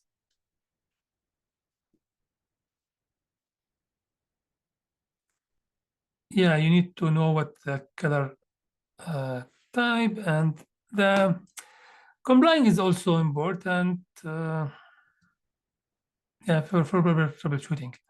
Now, yeah, there's not a fact. Yeah, so it is mainly to ensure that you are following the proper cabling. What is the key factor that have driven the evolution of cabling infrastructure from early copper-based facilities to modern? What is the main reason for people to look for a new cable, deployment or laying a new cable? Yeah, it is mainly about speed. People want higher speed, and that's why they upgrade their cabling to go for higher speeds. Okay, now we know about cables. It is time to connect it all together. We need to see how we can connect these cables to build the full IT system. We have an IT system. The IT system has the active components. We want to connect the passive components, and there should be a standard way to build the architecture, the backbone of this cable. Now, when we connect the cables between ISPs and our offices or our buildings, the cable goes under the ground. It is typically buried under the ground, or maybe even under the ocean. Submarine cables are carrying the internet. They are the backbone of our internet. The submarine cables are the backbone of our internet. They go under the oceans, under the sea. They connect continents. When it comes to ISP within the same city to your house, typically this is buried under the ground, and they have typically more than one provider. In most cases, if you are commercial, if you are a company, if you are a business owner, you want to have internet from two different ISPs, and to make sure the path followed by every ISP is different than the path followed by the other one.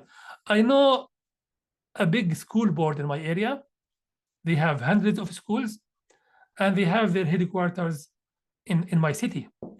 One time, there was some digging in one street, maybe 2 kilometers or two miles away from them. And while the digging was happening, the contractor did some mistake and cut the fiber in that street, which is two miles away.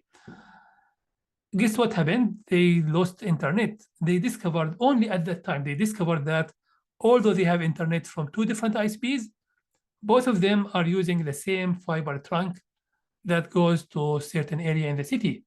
It was a mistake, actually. They should have asked every one of these ISPs about the path used by the ISP to make sure that they don't follow the same path. Because if both ISPs follow the same path, and this path was affected by earthquake maybe, or maybe digging or some other disasters, then they will lose both of them. This is not really redundancy. For redundancy, you should have no single point of failure, and digging is one common reason for cables to be cut. If both of them come from the same side, then this is not that useful. So when you consider the cable, you should consider redundancy, fault tolerance, high availability, resiliency, whether you connect to ISP or you connect different buildings. If you want to be certified in cabling, there are some certifications, like for example, BICSI, or maybe CNET certified cable installer. Would you consider cabling certification? Good question. If you are planning to be really a professional fiber cable installer, maybe you focus on cabling certification. But if you want to be a data center technician dealing with servers and switches, and maybe become later a T2, T3, T4 maybe in your area, maybe they help, but they are not the main certificates to start with. So it all depends on what you are trying to achieve. If you want to be really professional cabling installer, maybe you need to consider these certificates for you to get a job in this field. And this field actually is very skilled.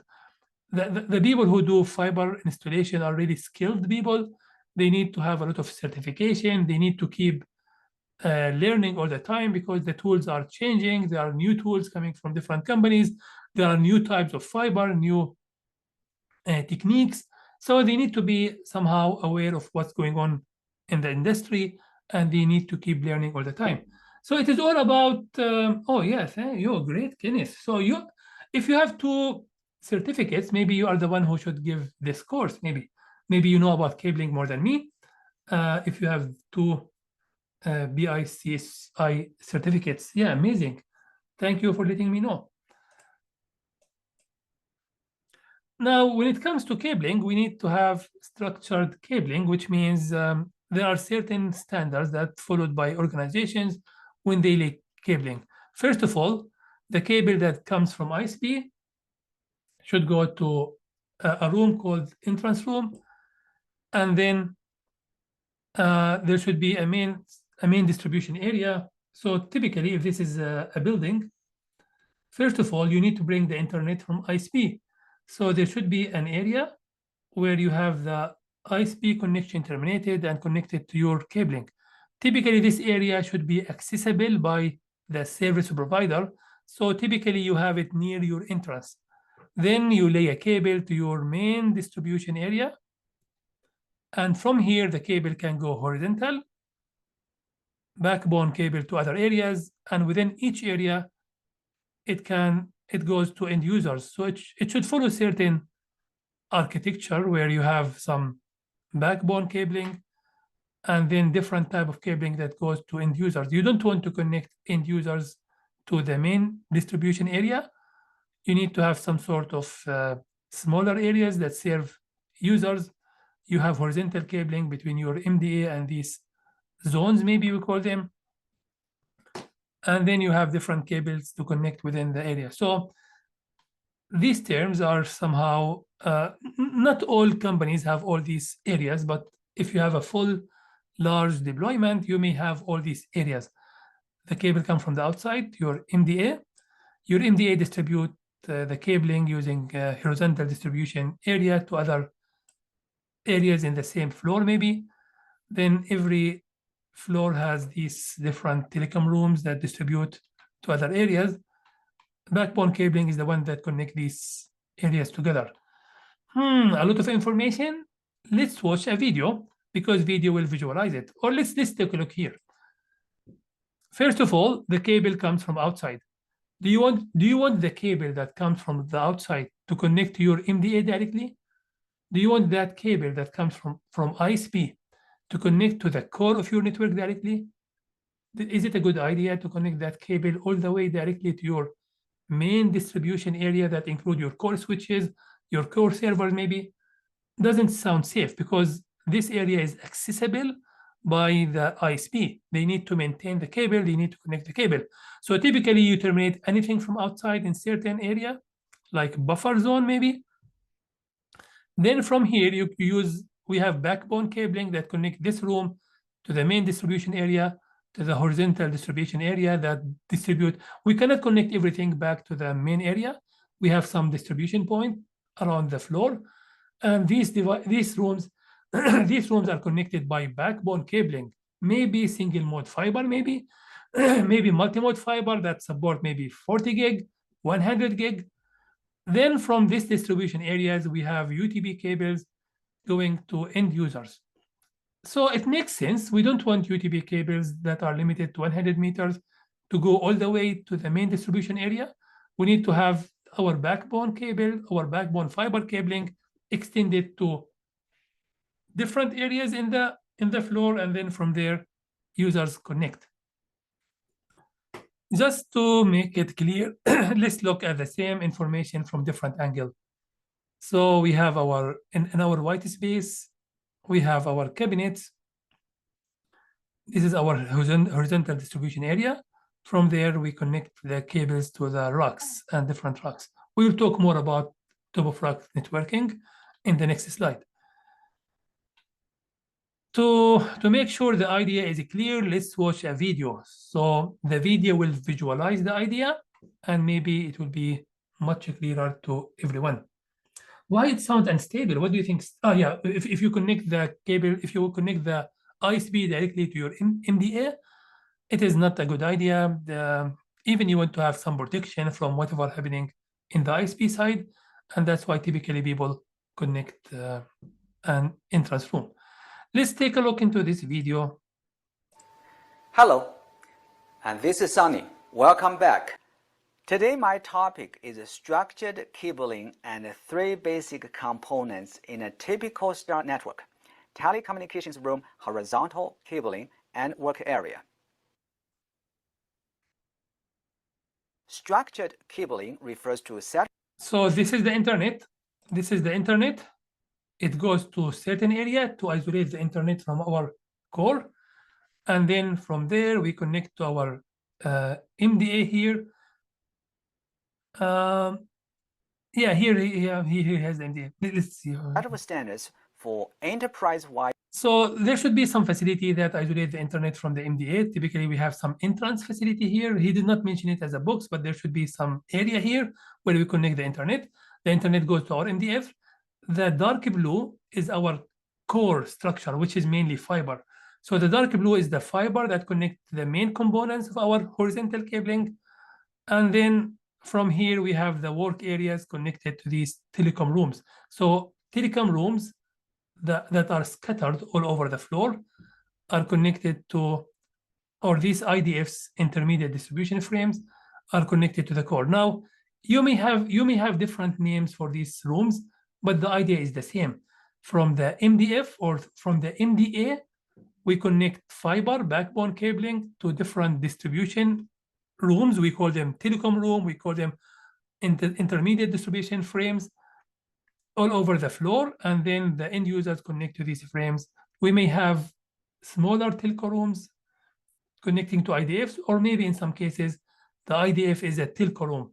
So you don't need to follow the same hierarchy. You may have the IDF connecting users directly.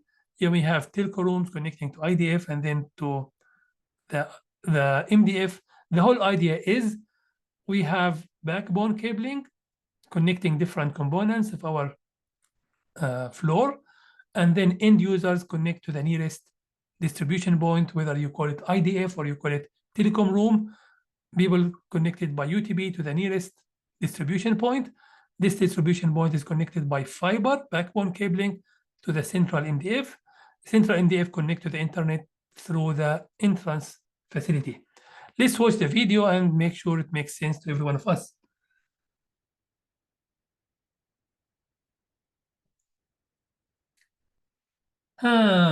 Will most companies pay to train us?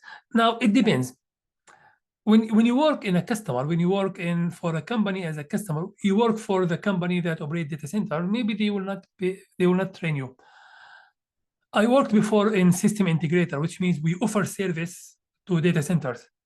We had a team that are trained on cabling because we offer cabling service to different data centers, and we trained our team to be professional on cabling. They got the certification because we offer the service to other data centers. Sometimes if you work for single data center, they don't find, if it is a small one, maybe they will not pay to train you in cabling. If it is a large one, if you work for Amazon, maybe they will train you to be professional in cabling, because you will be the one who will do the cabling with your team. So it depends. There is no single answer for your question.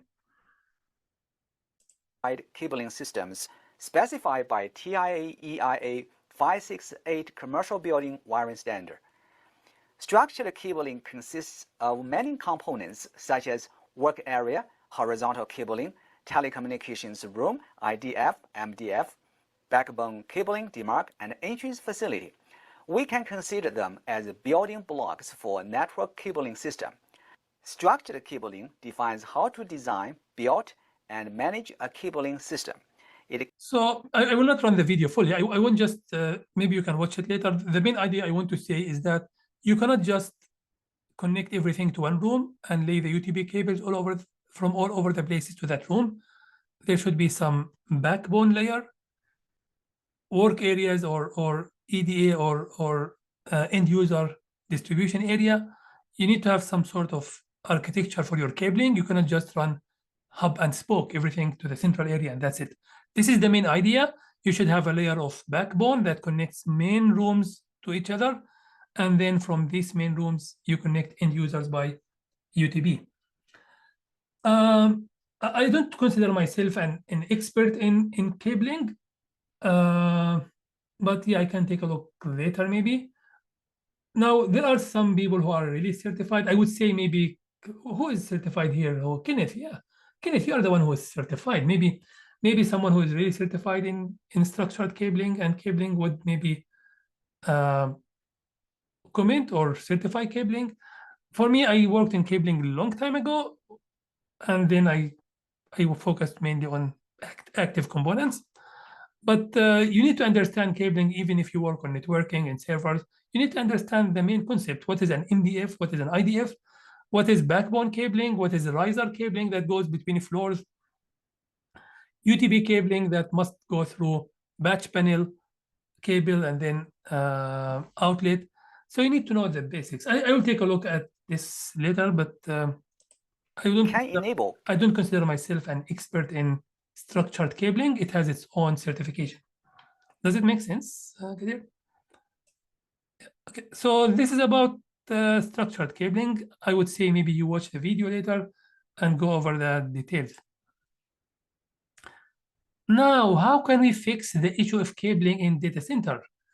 In data center, we said that we have our rack that is full of servers and the storage, servers in the middle, storage in the bottom of the cabinet.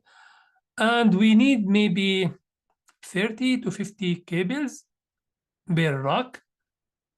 So how can we make our cabling easier and clean in data center? How about if we have a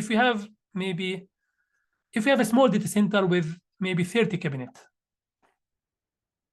and every cabinet have 30 cables? How many cables we have? If we have a small data center with 30 cabinets, and every cabinet has maybe 10 servers, each server has 3 cables, at least 3 to 4, it ends up with 1,000 cables in our data center. Just imagine 1,000 cable in one single room. This is a small data center, actually. Just imagine if you want to bring all these cables to one central area, 1,000 cables, regardless of how much management you have, this will be totally spaghetti. It will, even if you try to manage them, it will be very difficult to deal with. And that's why people use what we call as top-of-rack switches. So they said, okay, we want to have UTP cables to all these servers. Why don't we just have a small, something wrong with my pen? Can you still hear me, right? Yeah, there's something wrong with my pen. So they said, why don't we have a good idea? Why don't we have top-of-rack switches in the same cabinet? We connect the servers to this switch by UTP, and then this switch connect to the highway, which is fiber of maybe 40 gig or 100 gig. So let's connect these small. It is the same concept, of highways. Why don't we have highways to every house? It is very expensive. It is very and clean. So they said, let's connect the servers to the nearest point, which is a switch in the same cabinet. So no need for the cable to go from one cabinet to another. There's a switch in the same cabinet serving all servers. And then this switch is connected to the highway, to the 100 gig fiber that goes to the core of the campus. So this is the idea of top-of-rack switches. And it is common nowadays. I would say in the past 5 years, maybe, everyone who installed new data centers, they considered top-of-rack switches. They think it is a good idea. It makes cabling neat, clean. You have only cabling in the same cabinet, UTP cables, and then it is only 100 gig that goes to the core of the building, core of the data center.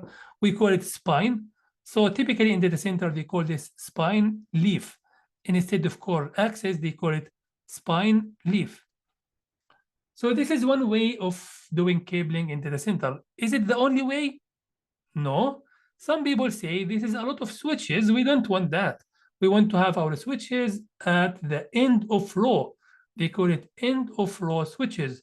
And they don't have top of rack. They say, okay, every 5 cabinets will have end of row, and then we will lay the cables to the end of row. Good idea. Then people said, oh, why do we want to have it end of row? Why don't we have it in the middle of the row? Middle of the row. They said, let's have the switches in the middle, and then we connect cables from both sides. Some people said, no, this is not neat. Let's have it in the end. Some people said, no, top of rack switches. There is no single way that fits all, and different people have different way dealing with this cabling issue in data center. First of all, do you see the issue? We have large number of servers in data center in one small space, and every server needs 3 to 4 cables at least. We have 10 of them in every cabinet. We have a lot of cables. And people have different ways to deal with that situation. My preferred way, I like top of rack switches. If it comes to me and customer asks me what is the best solution, I always propose top of rack switches.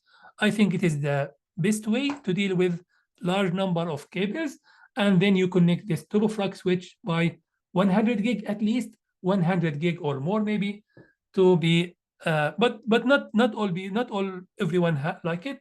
Some people say we have cabinets with large server of 4 UTP, another cabinet with a lot of them. We don't have the same number of UTP cables in all the switch in all cabinets. Sometimes they want to save money. They say let's have one end of row. So that's why we have different definitions. Some people use Tor or top of rack. Some people say no, better to use end of row. If you are a fan of top of rack, these are the advantages. You have low latency, you have high port density. Typically, you have 2 switches in the cabinet, not only one. It is much easier to, these top of rack switches can integrate with VMware, can integrate with Hyper-V, can integrate with KVM. Some of them can even support different ways. So this is something to consider. Now, do you want to know all the ways to connect cables in data center? Probably yes. If you are someone who wants to know more and wants to understand the difference between top of rack, end of rack, middle of rack, spine, leaf, these terms, I would say maybe watch this video. This video is 14 minutes, which is not a lot, but maybe you need to watch it more than once. Is it important for you to understand top of rack, end of rack, middle of rack? Yes, because you will deal with it on daily basis. Are you the one who will decide? Are you the one who will decide which model to be used? Depends. What do you think? Do you think as tier 1, you will be the one to decide which model to be used in data center? What do you think? Yeah, probably no, unless if your manager really trusts you. But yeah, it is not an easy decision. You need to consider cabling, number of ports, cost, airflow, number of racks we have, scalability for the future, a lot of things you need to consider. And in many cases, it will be layer 3, maybe manager to decide. But it is important you understand what is the difference between them. I will not run the video fully, but I want to show you examples. Play such an So this guy describes the meaning of each one of these and what is the implication of each decision. important role in specific types of data centers. All right, remember I said technical definition because you've got to Then run. he described the end of row. He described why people would say better to have switches at the end of the row and connect cable. It is cheaper actually. Instead of investing switches every cabinet, some cabinets have 1 or 2 servers, maybe large servers, others have more. So there's an advantage actually. This is end of row. Then we have middle of the row. And he described even that the traffic in data center, we consider the internet as north. So traffic can go north-south to the internet or to the WAN or east-west within the same data center. So it is good to understand these terms. This video will teach you some of the terms used by consultants when they deal with data center traffic. And even if you are data center technician, even if you are level 1 or level 2, it is good you understand these terms. You are participating in these discussions because you understand these concepts. So this video would help you really understand the meaning of these terms and how to discuss them with your manager, with your peers, with your consultants. But you may need to watch it more than once, maybe to get it all. Okay, so the video is here. It is already in the material. You can watch it whenever you are available.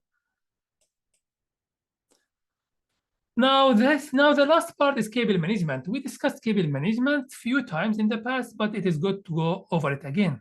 Why do we need to do cable management? Why we care? Why we don't just connect the cables the shortest path? If I have a cabinet, I have my servers here, my switch here. Why don't I just connect the cables straight lines instead of going through the side? Why don't just connect the cables whatever way I find it, and that's it? There are reasons why we want to avoid this. First of all, visual aesthetics. It is not clean, not good visually, which is important for sure. But there are also more important reasons. First of all, or we need to have accessibility. Sometimes you need to access the switch.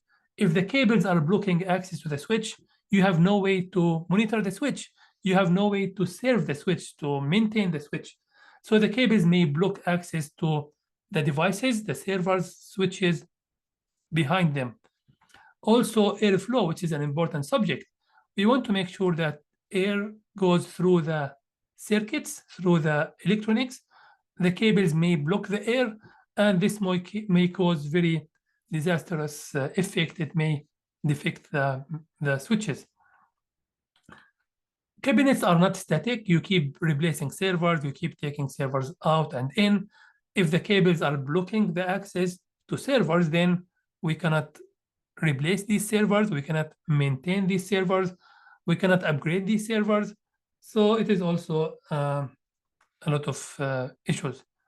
And also safety. Cables may cause fire.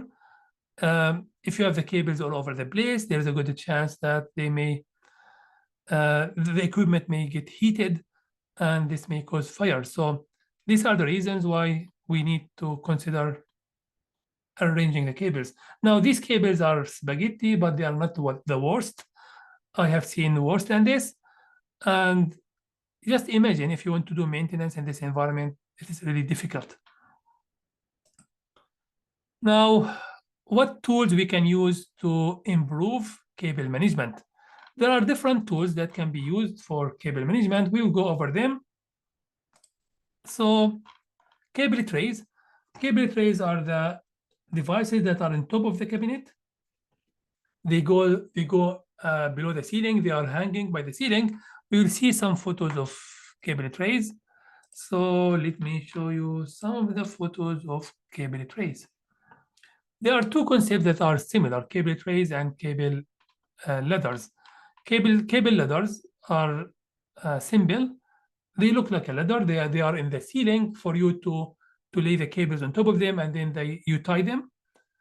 Cable trays are more neat, I would say. They are used in data centers more than trays. Trays are mainly to carry the thick power cables or cables that are not easily going inside. Oh, Kenneth, what is that? Wow. So these are the cable ladder. Cable trays are somehow have edges. They are aluminum. They are similar, but I would say in data center for UTP cables, most of the time people use cable trays. They are cleaner, they are neat. This link provides some comparison between the two. For me, my preference is cable trays. This is what I see in most cases, but some people may prefer ladders because ladders are, I would say, simpler than the trays and maybe easier to deal with. So these are two devices we can use. Why we have cable trays? We can take the cables out of the cabinet, put them in the tray, and then attach them. Improve airflow, easy access. You can just have a ladder with few steps, and then you can access the tray. Versatility, you can move the cables easily. Moving the cables, removing changes are easy. Now, this is not a good arrangement, actually. Typically, the cables goes through certain, typically they group them together, they tie them by cable tie before sending them to the cable tray. This is not good, actually, what they have here, but this is just to show you a sample cable tray.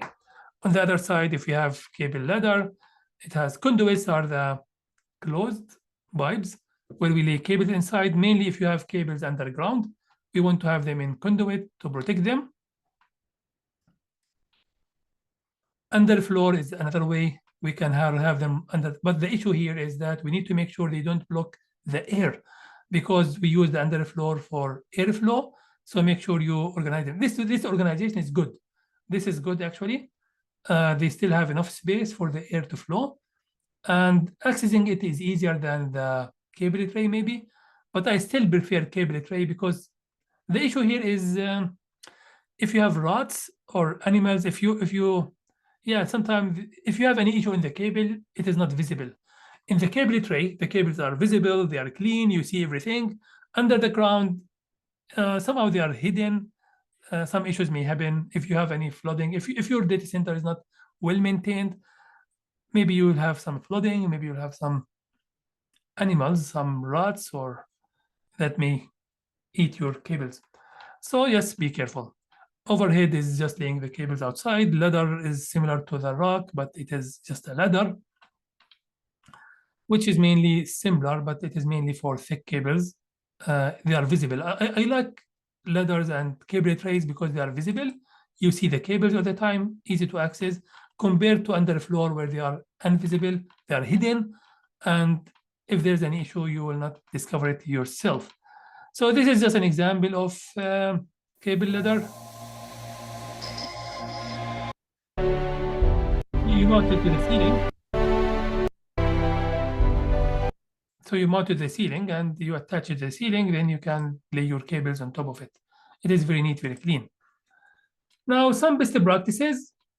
First of all, we need to make sure power cables and data cables are away from each other. Why is this? Why we want to separate power from data? Why we want to have data and power separated? Electromagnetic noise, electromagnetic interference. Power cables are generating a lot of electromagnetic circles. So we want to make sure data is not affected, better to separate them. Even if they are in the same cable tray, you need to have data cable in one side, the power on the other side. Avoid tight bend radius. Yeah, thank you. Avoid tight bend radius, mainly if you are dealing with fiber. Fiber is very delicate. If you bend it, there's a good chance it may break the fiber, and you may end up losing the fiber because of this. Read the data sheet. Make sure you know exactly what is the maximum radius, what is the minimum radius, and avoid going beyond that. Always use cable management accessories. Don't try to do shortcuts. Even with one cable, avoid any shortcuts, even for temporary reason, even for one time. Once you do it one time, you'll do it many times. Always use the best, the management, and use best practices. Use labels, because after some time, someone else will need to maintain this installation. Use labels on both ends. Make sure the labels are descriptive. They have enough information for anyone to identify the source and destination. Even if someone disconnects the cable by mistake, we can put it back. So use labeling as much as you can. Have some maps and diagrams, good documentation for your cabling, so you know exactly every cable tray goes to where, cables connect from where to where. Batch cables, use always some management. Don't just move them all the time. Use some cable ties for them. Comment your cables, which is label your cables. I would say Visio is a good way to do that. And even without Visio, just have proper AutoCAD is a good way to document this also. So use Visio, AutoCAD, whatever, and always be scalable. Always have some space. So if you have a batch panel, if you are installing batch panels, make sure to have 20% extra not used, because it is not easy to add a batch panel every time you have extra cable. Whenever you install a new deployment, keep 20% extra for future expansion, so you don't need to install a new batch panel the next day. At least you want your installation to be ready for the coming 3 years, maybe 5 years. So keep 20% is fair. Most organizations I know, they keep 20% extra for future expansion. So this way they don't need to have another project in the coming month. Yeah, exactly. So you need to have labeling vector to avoid any security threats. Now, what tools you can use for cable management? There are many of them. To visualize them, if you don't know what are these things, I would say maybe we go to Amazon and see some of these. So what are the Velcro straps? These things that have some sort of cloth that attach. So these are very good. The good thing, you can rub them and you can lose them. They have better control in rubbing and losing. You can attach them and then move them around. On the other side, if you use tie rubs are one time. Once you attach them, that's it. You cannot disconnect them unless you cut them. So this is the bad thing about tie rub, but tie rubs are stronger. They are really strong. You can leave them for years, and they don't cut easily. So these ones are stronger, but not that flexible. So yeah, almost impossible to over tie. Yeah, good point, Kenneth. So these are the tie rubs. They are permanent almost. So you need to be careful. Lacing bars are used to connect cables and arrange them. Now there are many accessories. They are just examples. So something like this to attach your cables and to have them well organized. So you can attach them and move them and attach cables to them. Fasteners, a way to fasten your cables to the.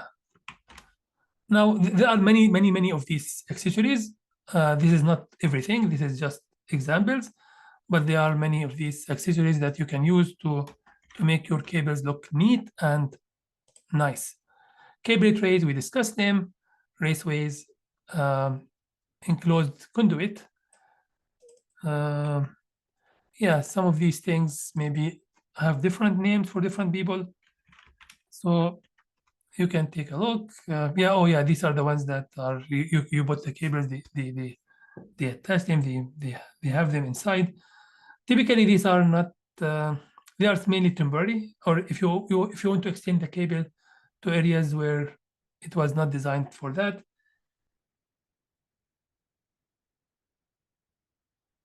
So this is something. What do we mean by cleaving streams? So these are different, and ducts are the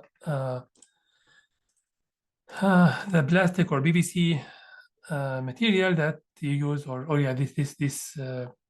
Which, so some of them are rigid, some of them are flexible. So these are